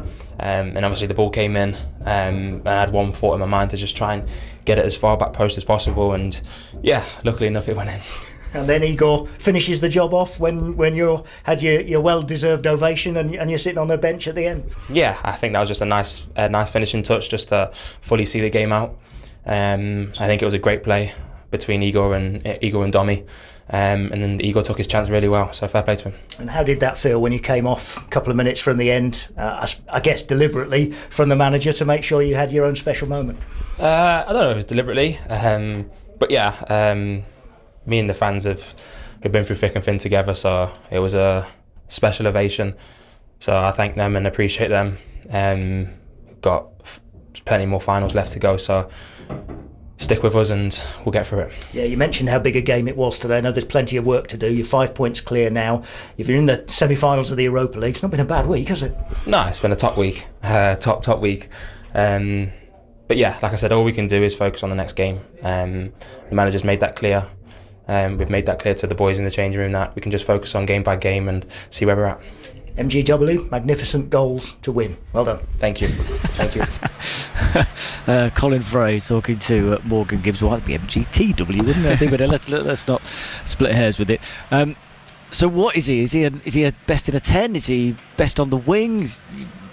Sean Dyche tried to play him on the right wing at times. I think Pereira did as well. He's popped up on the left. He's a left 10, he said there, which is the new one. What's his position? Where do you put him?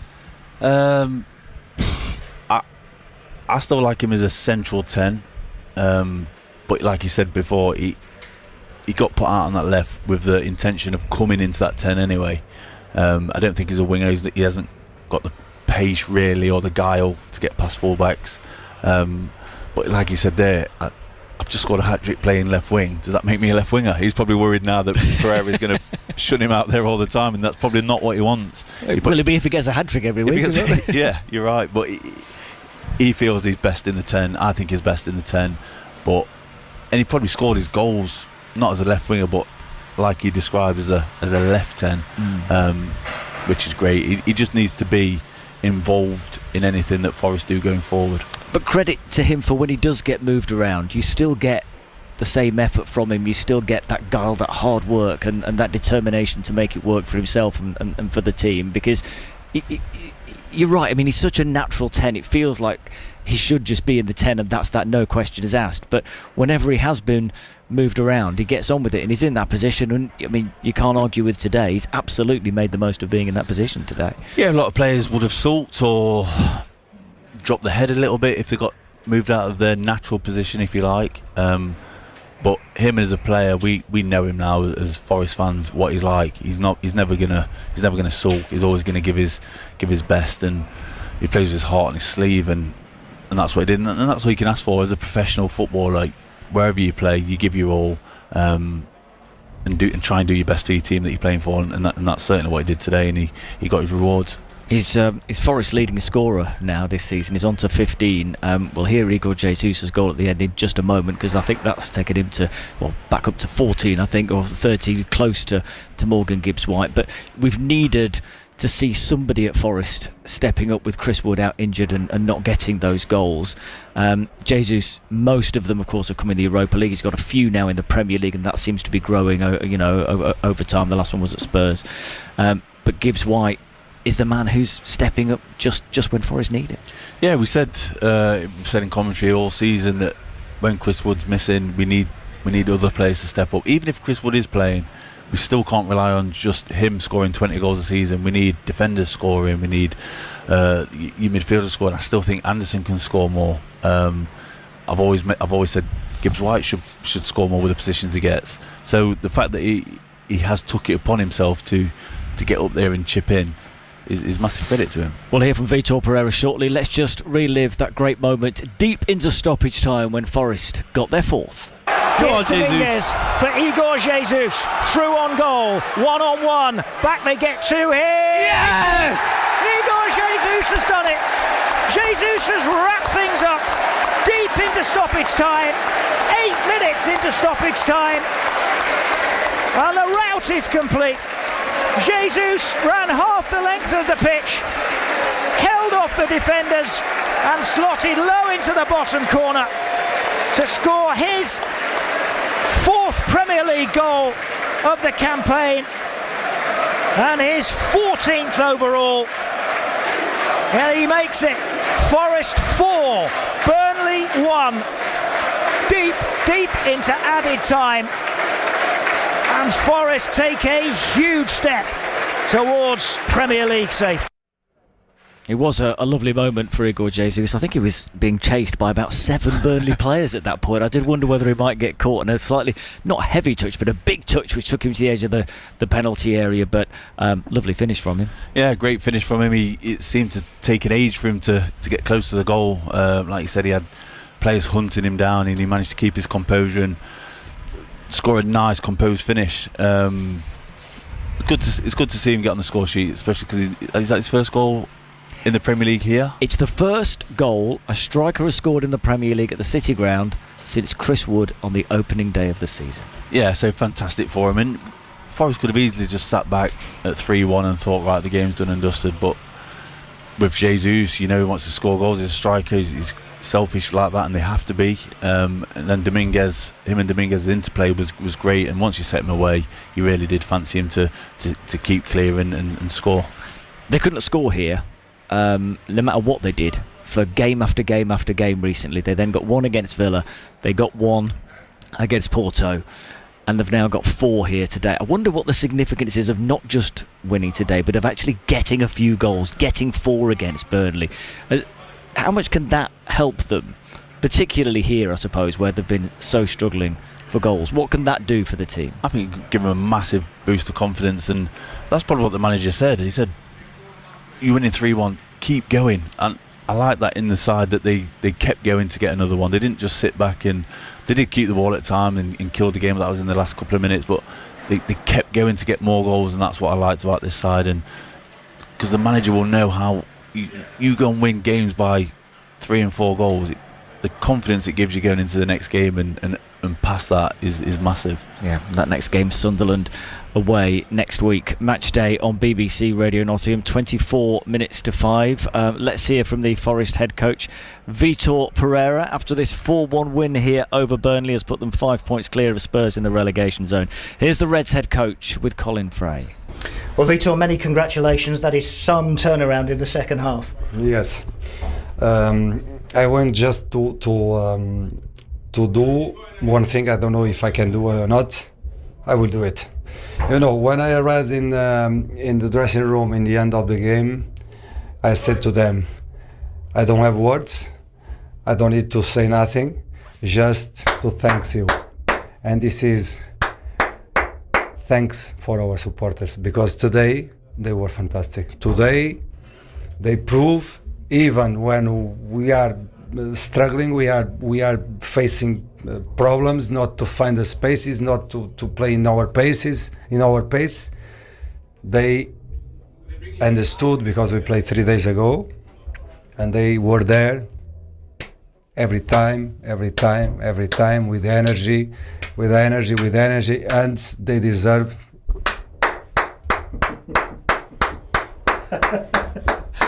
I think your team deserves it as well. Of course. Tell us what half time was like, Vitor, because the contrast between the two halves, you couldn't get more of a contrast. Of course.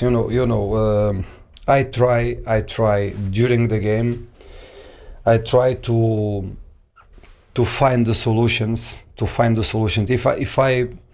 If we are looking for the game and we are not finding the spaces, we are not doing the movements, the opponent, as they are comfortable in the game, and we concede a goal from nothing in the last minutes. During the first half, that's why I write a lot of things. A lot. I prefer to be calm and to try to find the spaces, try to understand what I can do in half time to help them. I'm not a manager to come in the middle of the game and to shout my players because I understood that they were trying, but because we play a very tough game 3 days ago, it's difficult to face after 3 days another team after 2 days and a half, not 3 days.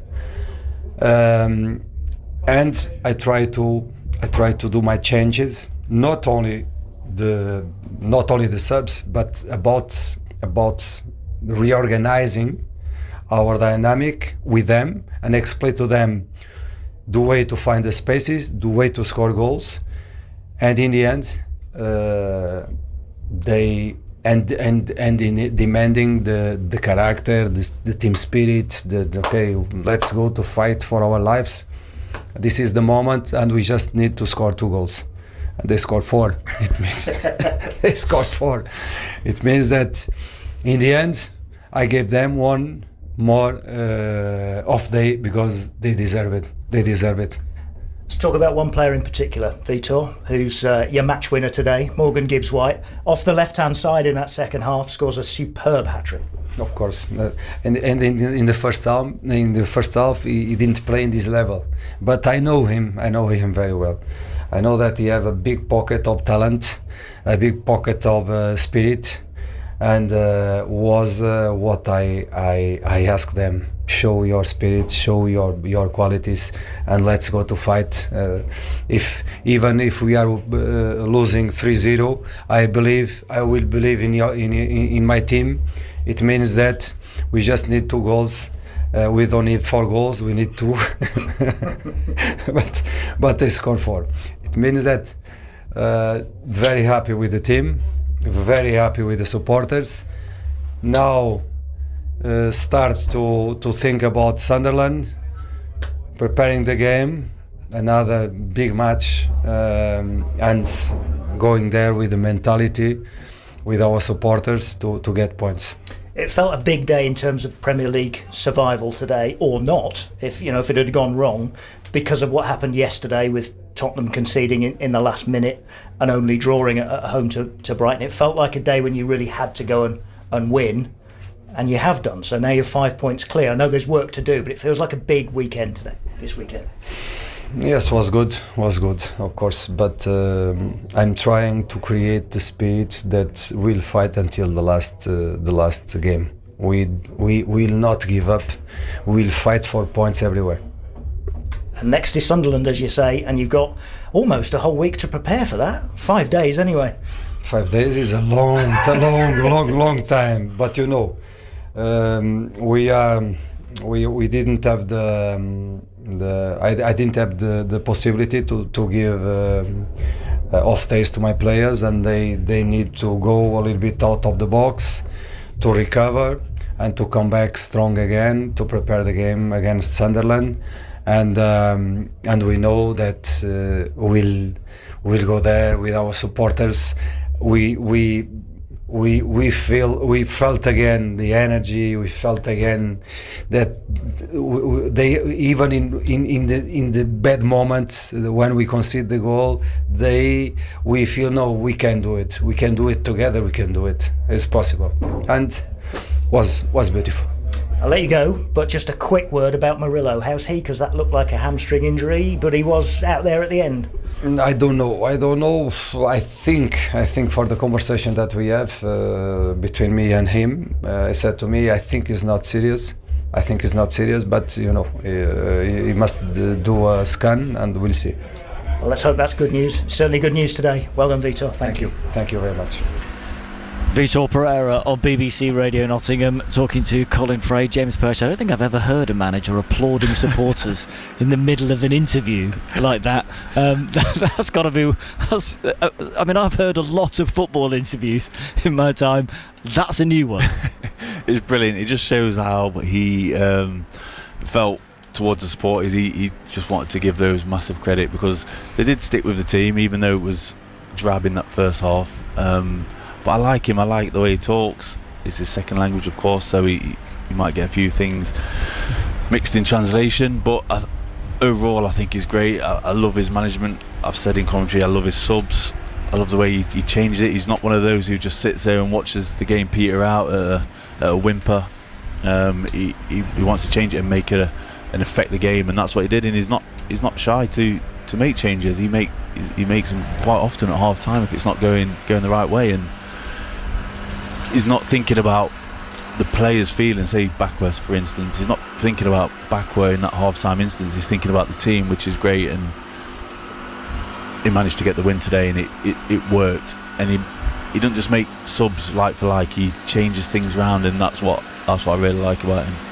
Talking of half-time, he also said that I'm not one to go in and shout at them, as cross as he may have been with what he saw in the first half, because that's not what he needed. He needed a bright, quick start today to get on top of Burnley and to score those 2, 3, 4 goals by half-time, not after half-time once they're 1-0 down. So he'll have been frustrated by a lot of what he's seen, but he said, I'm not the kind of manager that does that. So given the reaction that he got from his players, is that just the kind of manager that this set of players need at this moment? Yeah, I think so. I think it would have been easy for him to go in there and start kicking things around and smashing the dressing room up, but he recognises that's not what the players needed, and it probably would have done them more harm than good. A nice calm head in the dressing room at a time like that where you're losing 1-0, it's just go on lads, you can do it, take the shackles off, go and be free. Burnley aren't a great side, you can get back into this game. Like I said, you only need to score 2 goals, but the team went and scored 4. I think that calm head and that calm approach is just what the players need when they're in this position. I've had managers where they come in and smash the whole place up, and it doesn't get the reaction that you need. I think he knows exactly what the players need. He does it perfectly, even as far as bringing Gibbs White off with 2 minutes to go. I know I've said it before, that goes unnoticed with a lot of people, but I see it and I think that's great man management, and the way he cuddled him afterwards was brilliant. And from a player's point of view, when things are all tense and nervy because you're fighting a relegation battle, just to say Manchester City have just scored against Arsenal 15 minutes in, and City are 1-0 up. That's kind of thrown the title wide open, James Burge, hasn't it? Just very quickly, if that stays the same. Yeah, it has, yeah. And that's a massive goal, and it's come from Cherki, who I think has been the best player in the Premier League this season. Yeah. Just in front of Gibbs White. So just to say, the point I was just making, when, from a player's point of view, you're in a relegation battle, how much does it help when a manager is calm about it and confident about it and not showing the same nerves and stress that maybe you as a player are feeling? Do you need that? Somebody go, it's okay, everything's okay, I've been through this before, I know how to handle this, and to keep it calm, does that then sort of transfer onto the players, which is kind of what you need? Yeah, I think so. I think if a manager went in there and started ranting and raving, the players look at him and go, oh, you're losing it here, you're not composed, so we're not going to be composed. If he goes in there and goes, lads, that wasn't a great first half, we know we can do so much better than that, all you need to do is put it up a level or two and we will go and win this game. We've seen how poor Burnley are. Just go and do it, go and relax. I know there's a lot of pressure around you and all that, but just go and relax and play. And that's what they did, and his mannerisms are calm. And Colin said we haven't seen him second half, he was just sat in the dugout just chilling out, making notes, and he's a very calm manager. I'd love to play for a manager who's that calm. I've not had many, by the way. I've had a lot of rant and raves who shout and smash up the dressing room at half time, and that can get reaction out of players in certain moments, but in this moment, nice and calm. He's been there before, he's experienced, he knows what to do. Colin Frey is back with us after being down inside the Peter Taylor stand and speaking to Morgan Gibbs White and Vitor Pereira. I mean, Vitor Pereira, we've heard him laughing and joking, and you can hear the smile in his voice when he's talked post-match quite a lot of late, but he seems, Colin Frey, very focused on to the end of the season as well. I think he knows, despite all the celebrations here today, still a job to do. Yeah, very much. And I think that goes down as much to wow, I'm sorry, I'm distracted because I'm just seeing Arsenal's equaliser. They've just equalised, and Donnarumma has been closed down. Is that Havertz? That's Kai Havertz, who's has just closed him down down on the goal line, and Donnarumma's cleared it straight into the feet of Havertz and into the back of the net. It's 1-1 after 18 minutes. It's extraordinary. These are the top two teams. That massive goal in such a massive game. But yeah, sorry, to come back to Vitor Pereira, I think that also goes down to his calmness, the fact that he thinks about the game, he thinks about situations. But I think his calm positivity, his almost, I think, James, you just used the word confidence, that it's going to be all right. You're good enough players, it's going to be all right. I think that's kind of starting to rub off, I think, combined with some very good tactical decisions, which I think we've seen exemplified today. I'm sure you and James have been talking about while I've been downstairs. But he knows how to He knows how to work the crowd as well, doesn't he? And push the crowd's buttons, and why not? I mean, I think the crowd were very good today. They obviously showed their frustration at half-time and early in the second half as well, because it wasn't straight away. It wasn't an immediate thing in the second half where they, came out and suddenly clicked. It took them a few minutes to really get going. But the supporters did also start songs to try and get things to happen. But I think the supporters helped them. Yeah, absolutely. I think the supporters were right behind them today, and Vitor has obviously sensed that as well, and wanted to make a special point, really, of keeping his... or making a lot of his post-match interview not about his players but about the supporters. And no, I don't think I've ever heard anybody applaud any football manager applaud the supporters in the middle of a post-match interview either. So I do think he's starting to have a real positive influence around that Forest dressing room, and I think we've kind of learnt a lot about that today, more so than perhaps in other matches. And keeping calm is obviously the way he does it. Got a bit of distance now, James Perch, but if they can get that a bit further, if they can next week stretch even further away at Sunderland, it won't only help with the Premier League, but it'll help with the Europa League as well, won't it? That those games don't get seen as a bit of interference in the way of a relegation fight. They kind of want to get a good distance away, don't they, before those Europa League semi-finals as well. Yeah, you do, because you don't want to go into the Europa League games with on the Thursday having to win, because we all want to beat Villa, and then on the Sunday having to win that game as well. The quicker we can get safe, the better.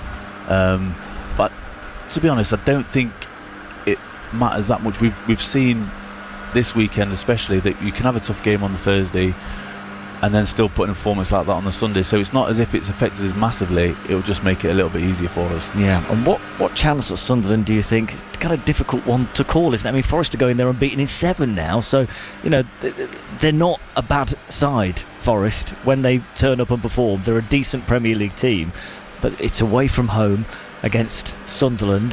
How do you see that one? It's going to be tough, because Sunderland are very good at home and they've had a very good season, and fair play to them. And that's coming from someone who played for Newcastle, so it's hard for me to say that, but you've got to give credit where credit's due.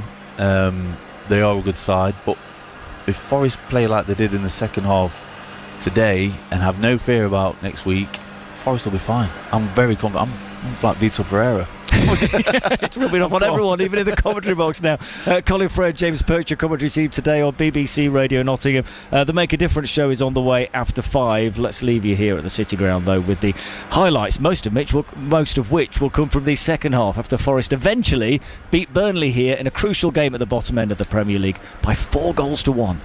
Kyle Walker sends this forward. Header from Milenkovic has gone straight to Marcus Edwards in the middle of the Forest half, and he's got Anthony outside him. He's played it behind Jadon Anthony, who has to wait for Hartman to put it in low, and Zian Fleming fires in. That's a horrendous goal from a Forest perspective. It's a horrendous time to concede. It's a horrendous way to concede, and Zian Fleming scores his 9th Premier League goal of the season, and Burnley are in front. It's a horrendous game to concede the first goal in 2, but lacklustre Forest, who've been unable to threaten the Burnley half through the first 45 minutes, now find themselves punished in stoppage time at the end of the first half. And every Burnley player, it seemed, including Zian Fleming at the end to sweep in from about 7 yards out first time, had time to do what they wanted on the ball. He finishes off Hartman's low ball across the penalty area. It's Forest 0, Burnley 1. He switches play out towards Jair Cunha, who's to the left of the centre circle. Rolls the ball infield to Sangare. Early forward to Wood. Lays it off for Jesus. Shot from the edge. Blocked. Comes out for Gibbs White. Complete miss kick. That's a great chance. That's the best chance that Forest have had in the game. Gibbs White inside the penalty area. Just a couple of yards out diagonally from the corner of the 6-yard box. After the initial shot from Jesus was blocked, it spun off to Gibbs White, slightly behind him maybe, trying to drag it back with his right foot. Complete miss kick wide. Ola Aina goes and retrieves the ball. He's on the right hand side, crosses left-footed, back post, and it's volleyed away. Milenkovic nods it back in. That's going to come for Gibbs White. Yes, Gibbs White. Equaliser for Morgan Gibbs White, who who's been quiet all afternoon but gets Forest going finally after 62 minutes. The ball was lofted back into the penalty area. There was a header from a defender which went back off the top of his head straight into Morgan Gibbs-White, who from an angle about 8 yards out did the rest, controlled, and then he was on the edge of the 6-yard box by the time he tucked it into the net.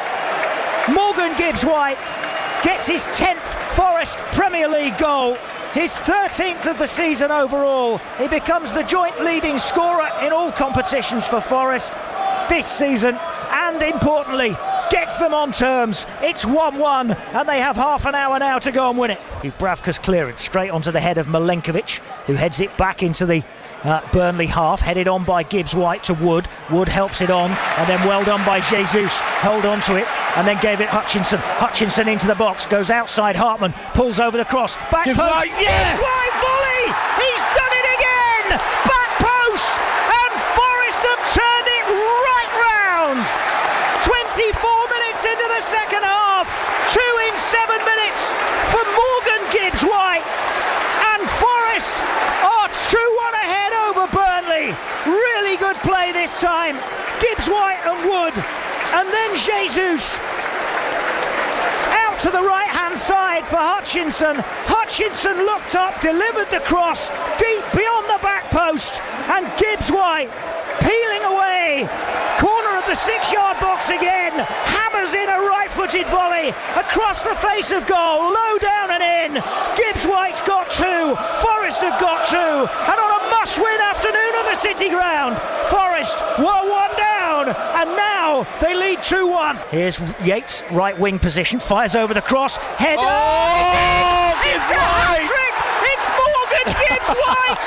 What a header! What a cross from Ryan Yates!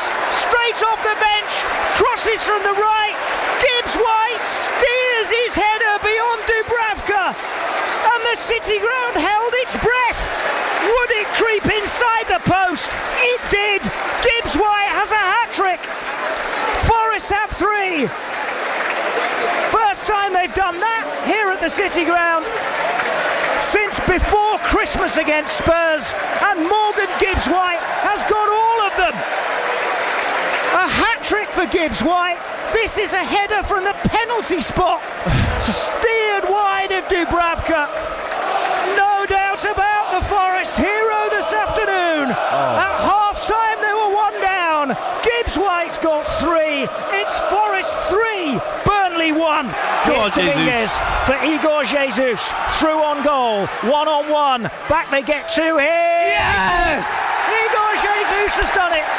Jesus has wrapped things up deep into stoppage time. 8 minutes into stoppage time. And the rout is complete. Jesus ran half the length of the pitch, held off the defenders and slotted low into the bottom corner to score his 4th Premier League goal of the campaign and his 14th overall. And he makes it Forest 4, Burnley 1. Deep into added time. And Forest take a huge step towards Premier League safety. Yes, Forest on to 36 points, 5 points clear of Spurs. They are 16th in the Premier League table now. Next up, Sunderland away next Friday night. You will, of course, hear commentary on that here on BBC Radio Nottingham. Kick-off at 8. Next Friday, we will bring you the build-up from 6, our usual Friday night in the game, looking ahead to all the weekend football, and then match night proper from 7, Sunderland Forest next Friday night. What a game that promises to be. In the meantime, find loads more Forest content on the BBC Sounds app. Just search in there for Nottingham Forest. You'll find pre-match and post-match content. So if you missed the Morgan Gibbs-White and Vitor Pereira interviews, then you can catch those anytime you like on BBC Sounds just by searching for Nottingham Forest. And the Shuttlebur Show, more Football podcast will be there next week. Loads more football for you as well on BBC Radio Nottingham. Stockport Mansfield in League One on Tuesday, and then Mansfield at Huddersfield and Notts County at Colchester as they continue to push for promotion in League Two next Saturday. The Make a Difference programme is up next for you on BBC Radio Nottingham. BBC News at 5 o'clock. This is Nikki Cardwell. The Metropolitan Police says it's investigating whether a number of recent attacks on Jewish properties in North London were carried out by Iranian proxies. In the latest incident, Kenton United Synagogue suffered minor smoke damage in an arson attack last night. The force's Deputy Assistant Commissioner Vicky Evans said the attacks were similar in nature, and statements published online claimed they'd been carried out by a group called Ashab al-Yamim. Simon Jones is outside the synagogue. One theory they're looking at is that people low down in the chain are being hired possibly by a group backed by Iran, and that those people are carrying out the attacks. They're being given a small amount of money to throw bottles containing petrol or accelerant at places like this synagogue. The Home Office says 602 migrants were brought to Dover yesterday after arriving in UK waters in 9 boats. It's the second busiest day for crossings this year. More than 6,000 people have made the journey so far in 2026. That's down by about a third compared with the same period last year. President Trump says a US delegation will arrive in Pakistan tomorrow for a second round of negotiations with Iran. Tehran has yet to confirm whether it will be attending. Mr. Trump says he's offering a reasonable deal and warned that if Tehran doesn't accept it, the US would knock out every single power plant and bridge in Iran. Turkey's Foreign Minister Hakan Fidan says a peace deal can't be agreed overnight.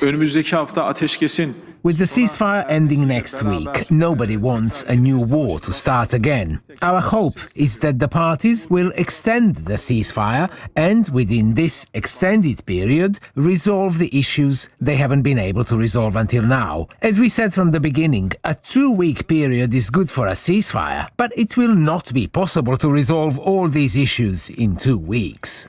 Austrian police say they found rat poison in baby food that's been withdrawn from hundreds of supermarkets. The country's Agency for Food Security says jars may have been tampered with as part of an extortion scheme. In the Premier League, Liverpool has strengthened their push for a Champions League spot next season by beating Everton 2-1. Virgil van Dijk scored the winning goal in stoppage time. Big, important 3 points for us. We know it was going to be a battle. I think we responded after the first disallowed goal pretty well with the goal that we scored. Taking into second half, I think they scored obviously a bit of a tricky one, but the way we responded after that I think was good as well. Happy that obviously I can contribute with a goal in the end. Elsewhere, Aston Villa beat Sunderland 4-3 and Burnley lost 4-1 to Nottingham Forest. The top 2 sides in the league, Arsenal and Manchester City, are facing each other at the Etihad Stadium. Tonight's weather, it'll be dry and cold for much of the UK under clear skies. There'll be a few showers in the northeast of Scotland. BBC News, it's 3 minutes past 5. The Make a Difference Show with Gabby Roslin. I'm just grateful to the community and I'm grateful to everybody that's embraced me. To date, we've raised £35,000. It does take up quite a lot of our lives, but the outcome is brilliant. Hi, I'm Kylie Minogue. Thank you for making a difference. The Make a Difference Show with Gabby Roslin.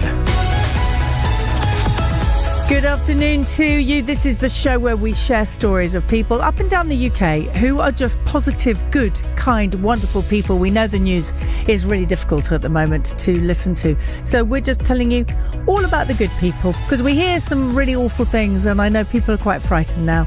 But please don't be. This is a safe space. This is a place where we're sharing the positivity and spreading the joy. Just want to say hello to Ivor, who very kindly messaged the show. Ivor, it's lovely to hear from you.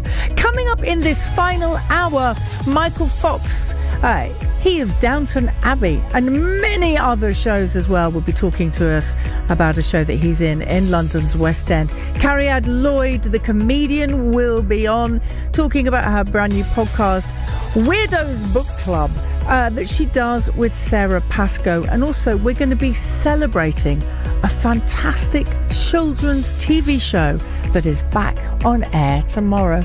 Oh, I wonder what that could be.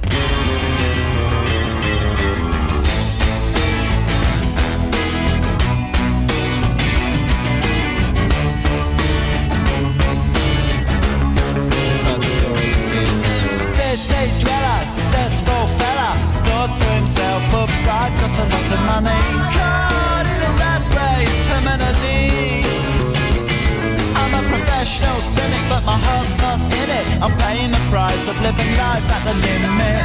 Caught up in the centuries, anxiety. Yes, it preys on him. Then drives him wrong. Lives in a house, very big house in the country. Watching afternoon repeats and the food he eats in the country. He takes a manner of pills and piles up analyst bills in the country. Oh, it's like an animal farm, that's a rural charm in the country. He's got morning glory and life's a different story. Everything's going Jack and Jory in touch with his own mortality. He's reading Balzac and looking bad prose. It's a helping hand that makes you feel wonderfully blind. Oh, it's a century's remedy for the things at heart. Star drives simple. Lives in a house, a very big house in the country. He's got a fog in his chest, so he needs a lot of rest in the country. He doesn't drink, smoke, laugh, takes herbal baths in the country. Fish should come to no harm on the animal farm in the country. In the country. In the country. In the country.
Producer Jake's favourite song, he says, Blur and Country House. You're listening to the Make a Difference show. How are you doing today? I hope you're doing okay. We've just spoken to the most positive, wonderful people today who are doing so many good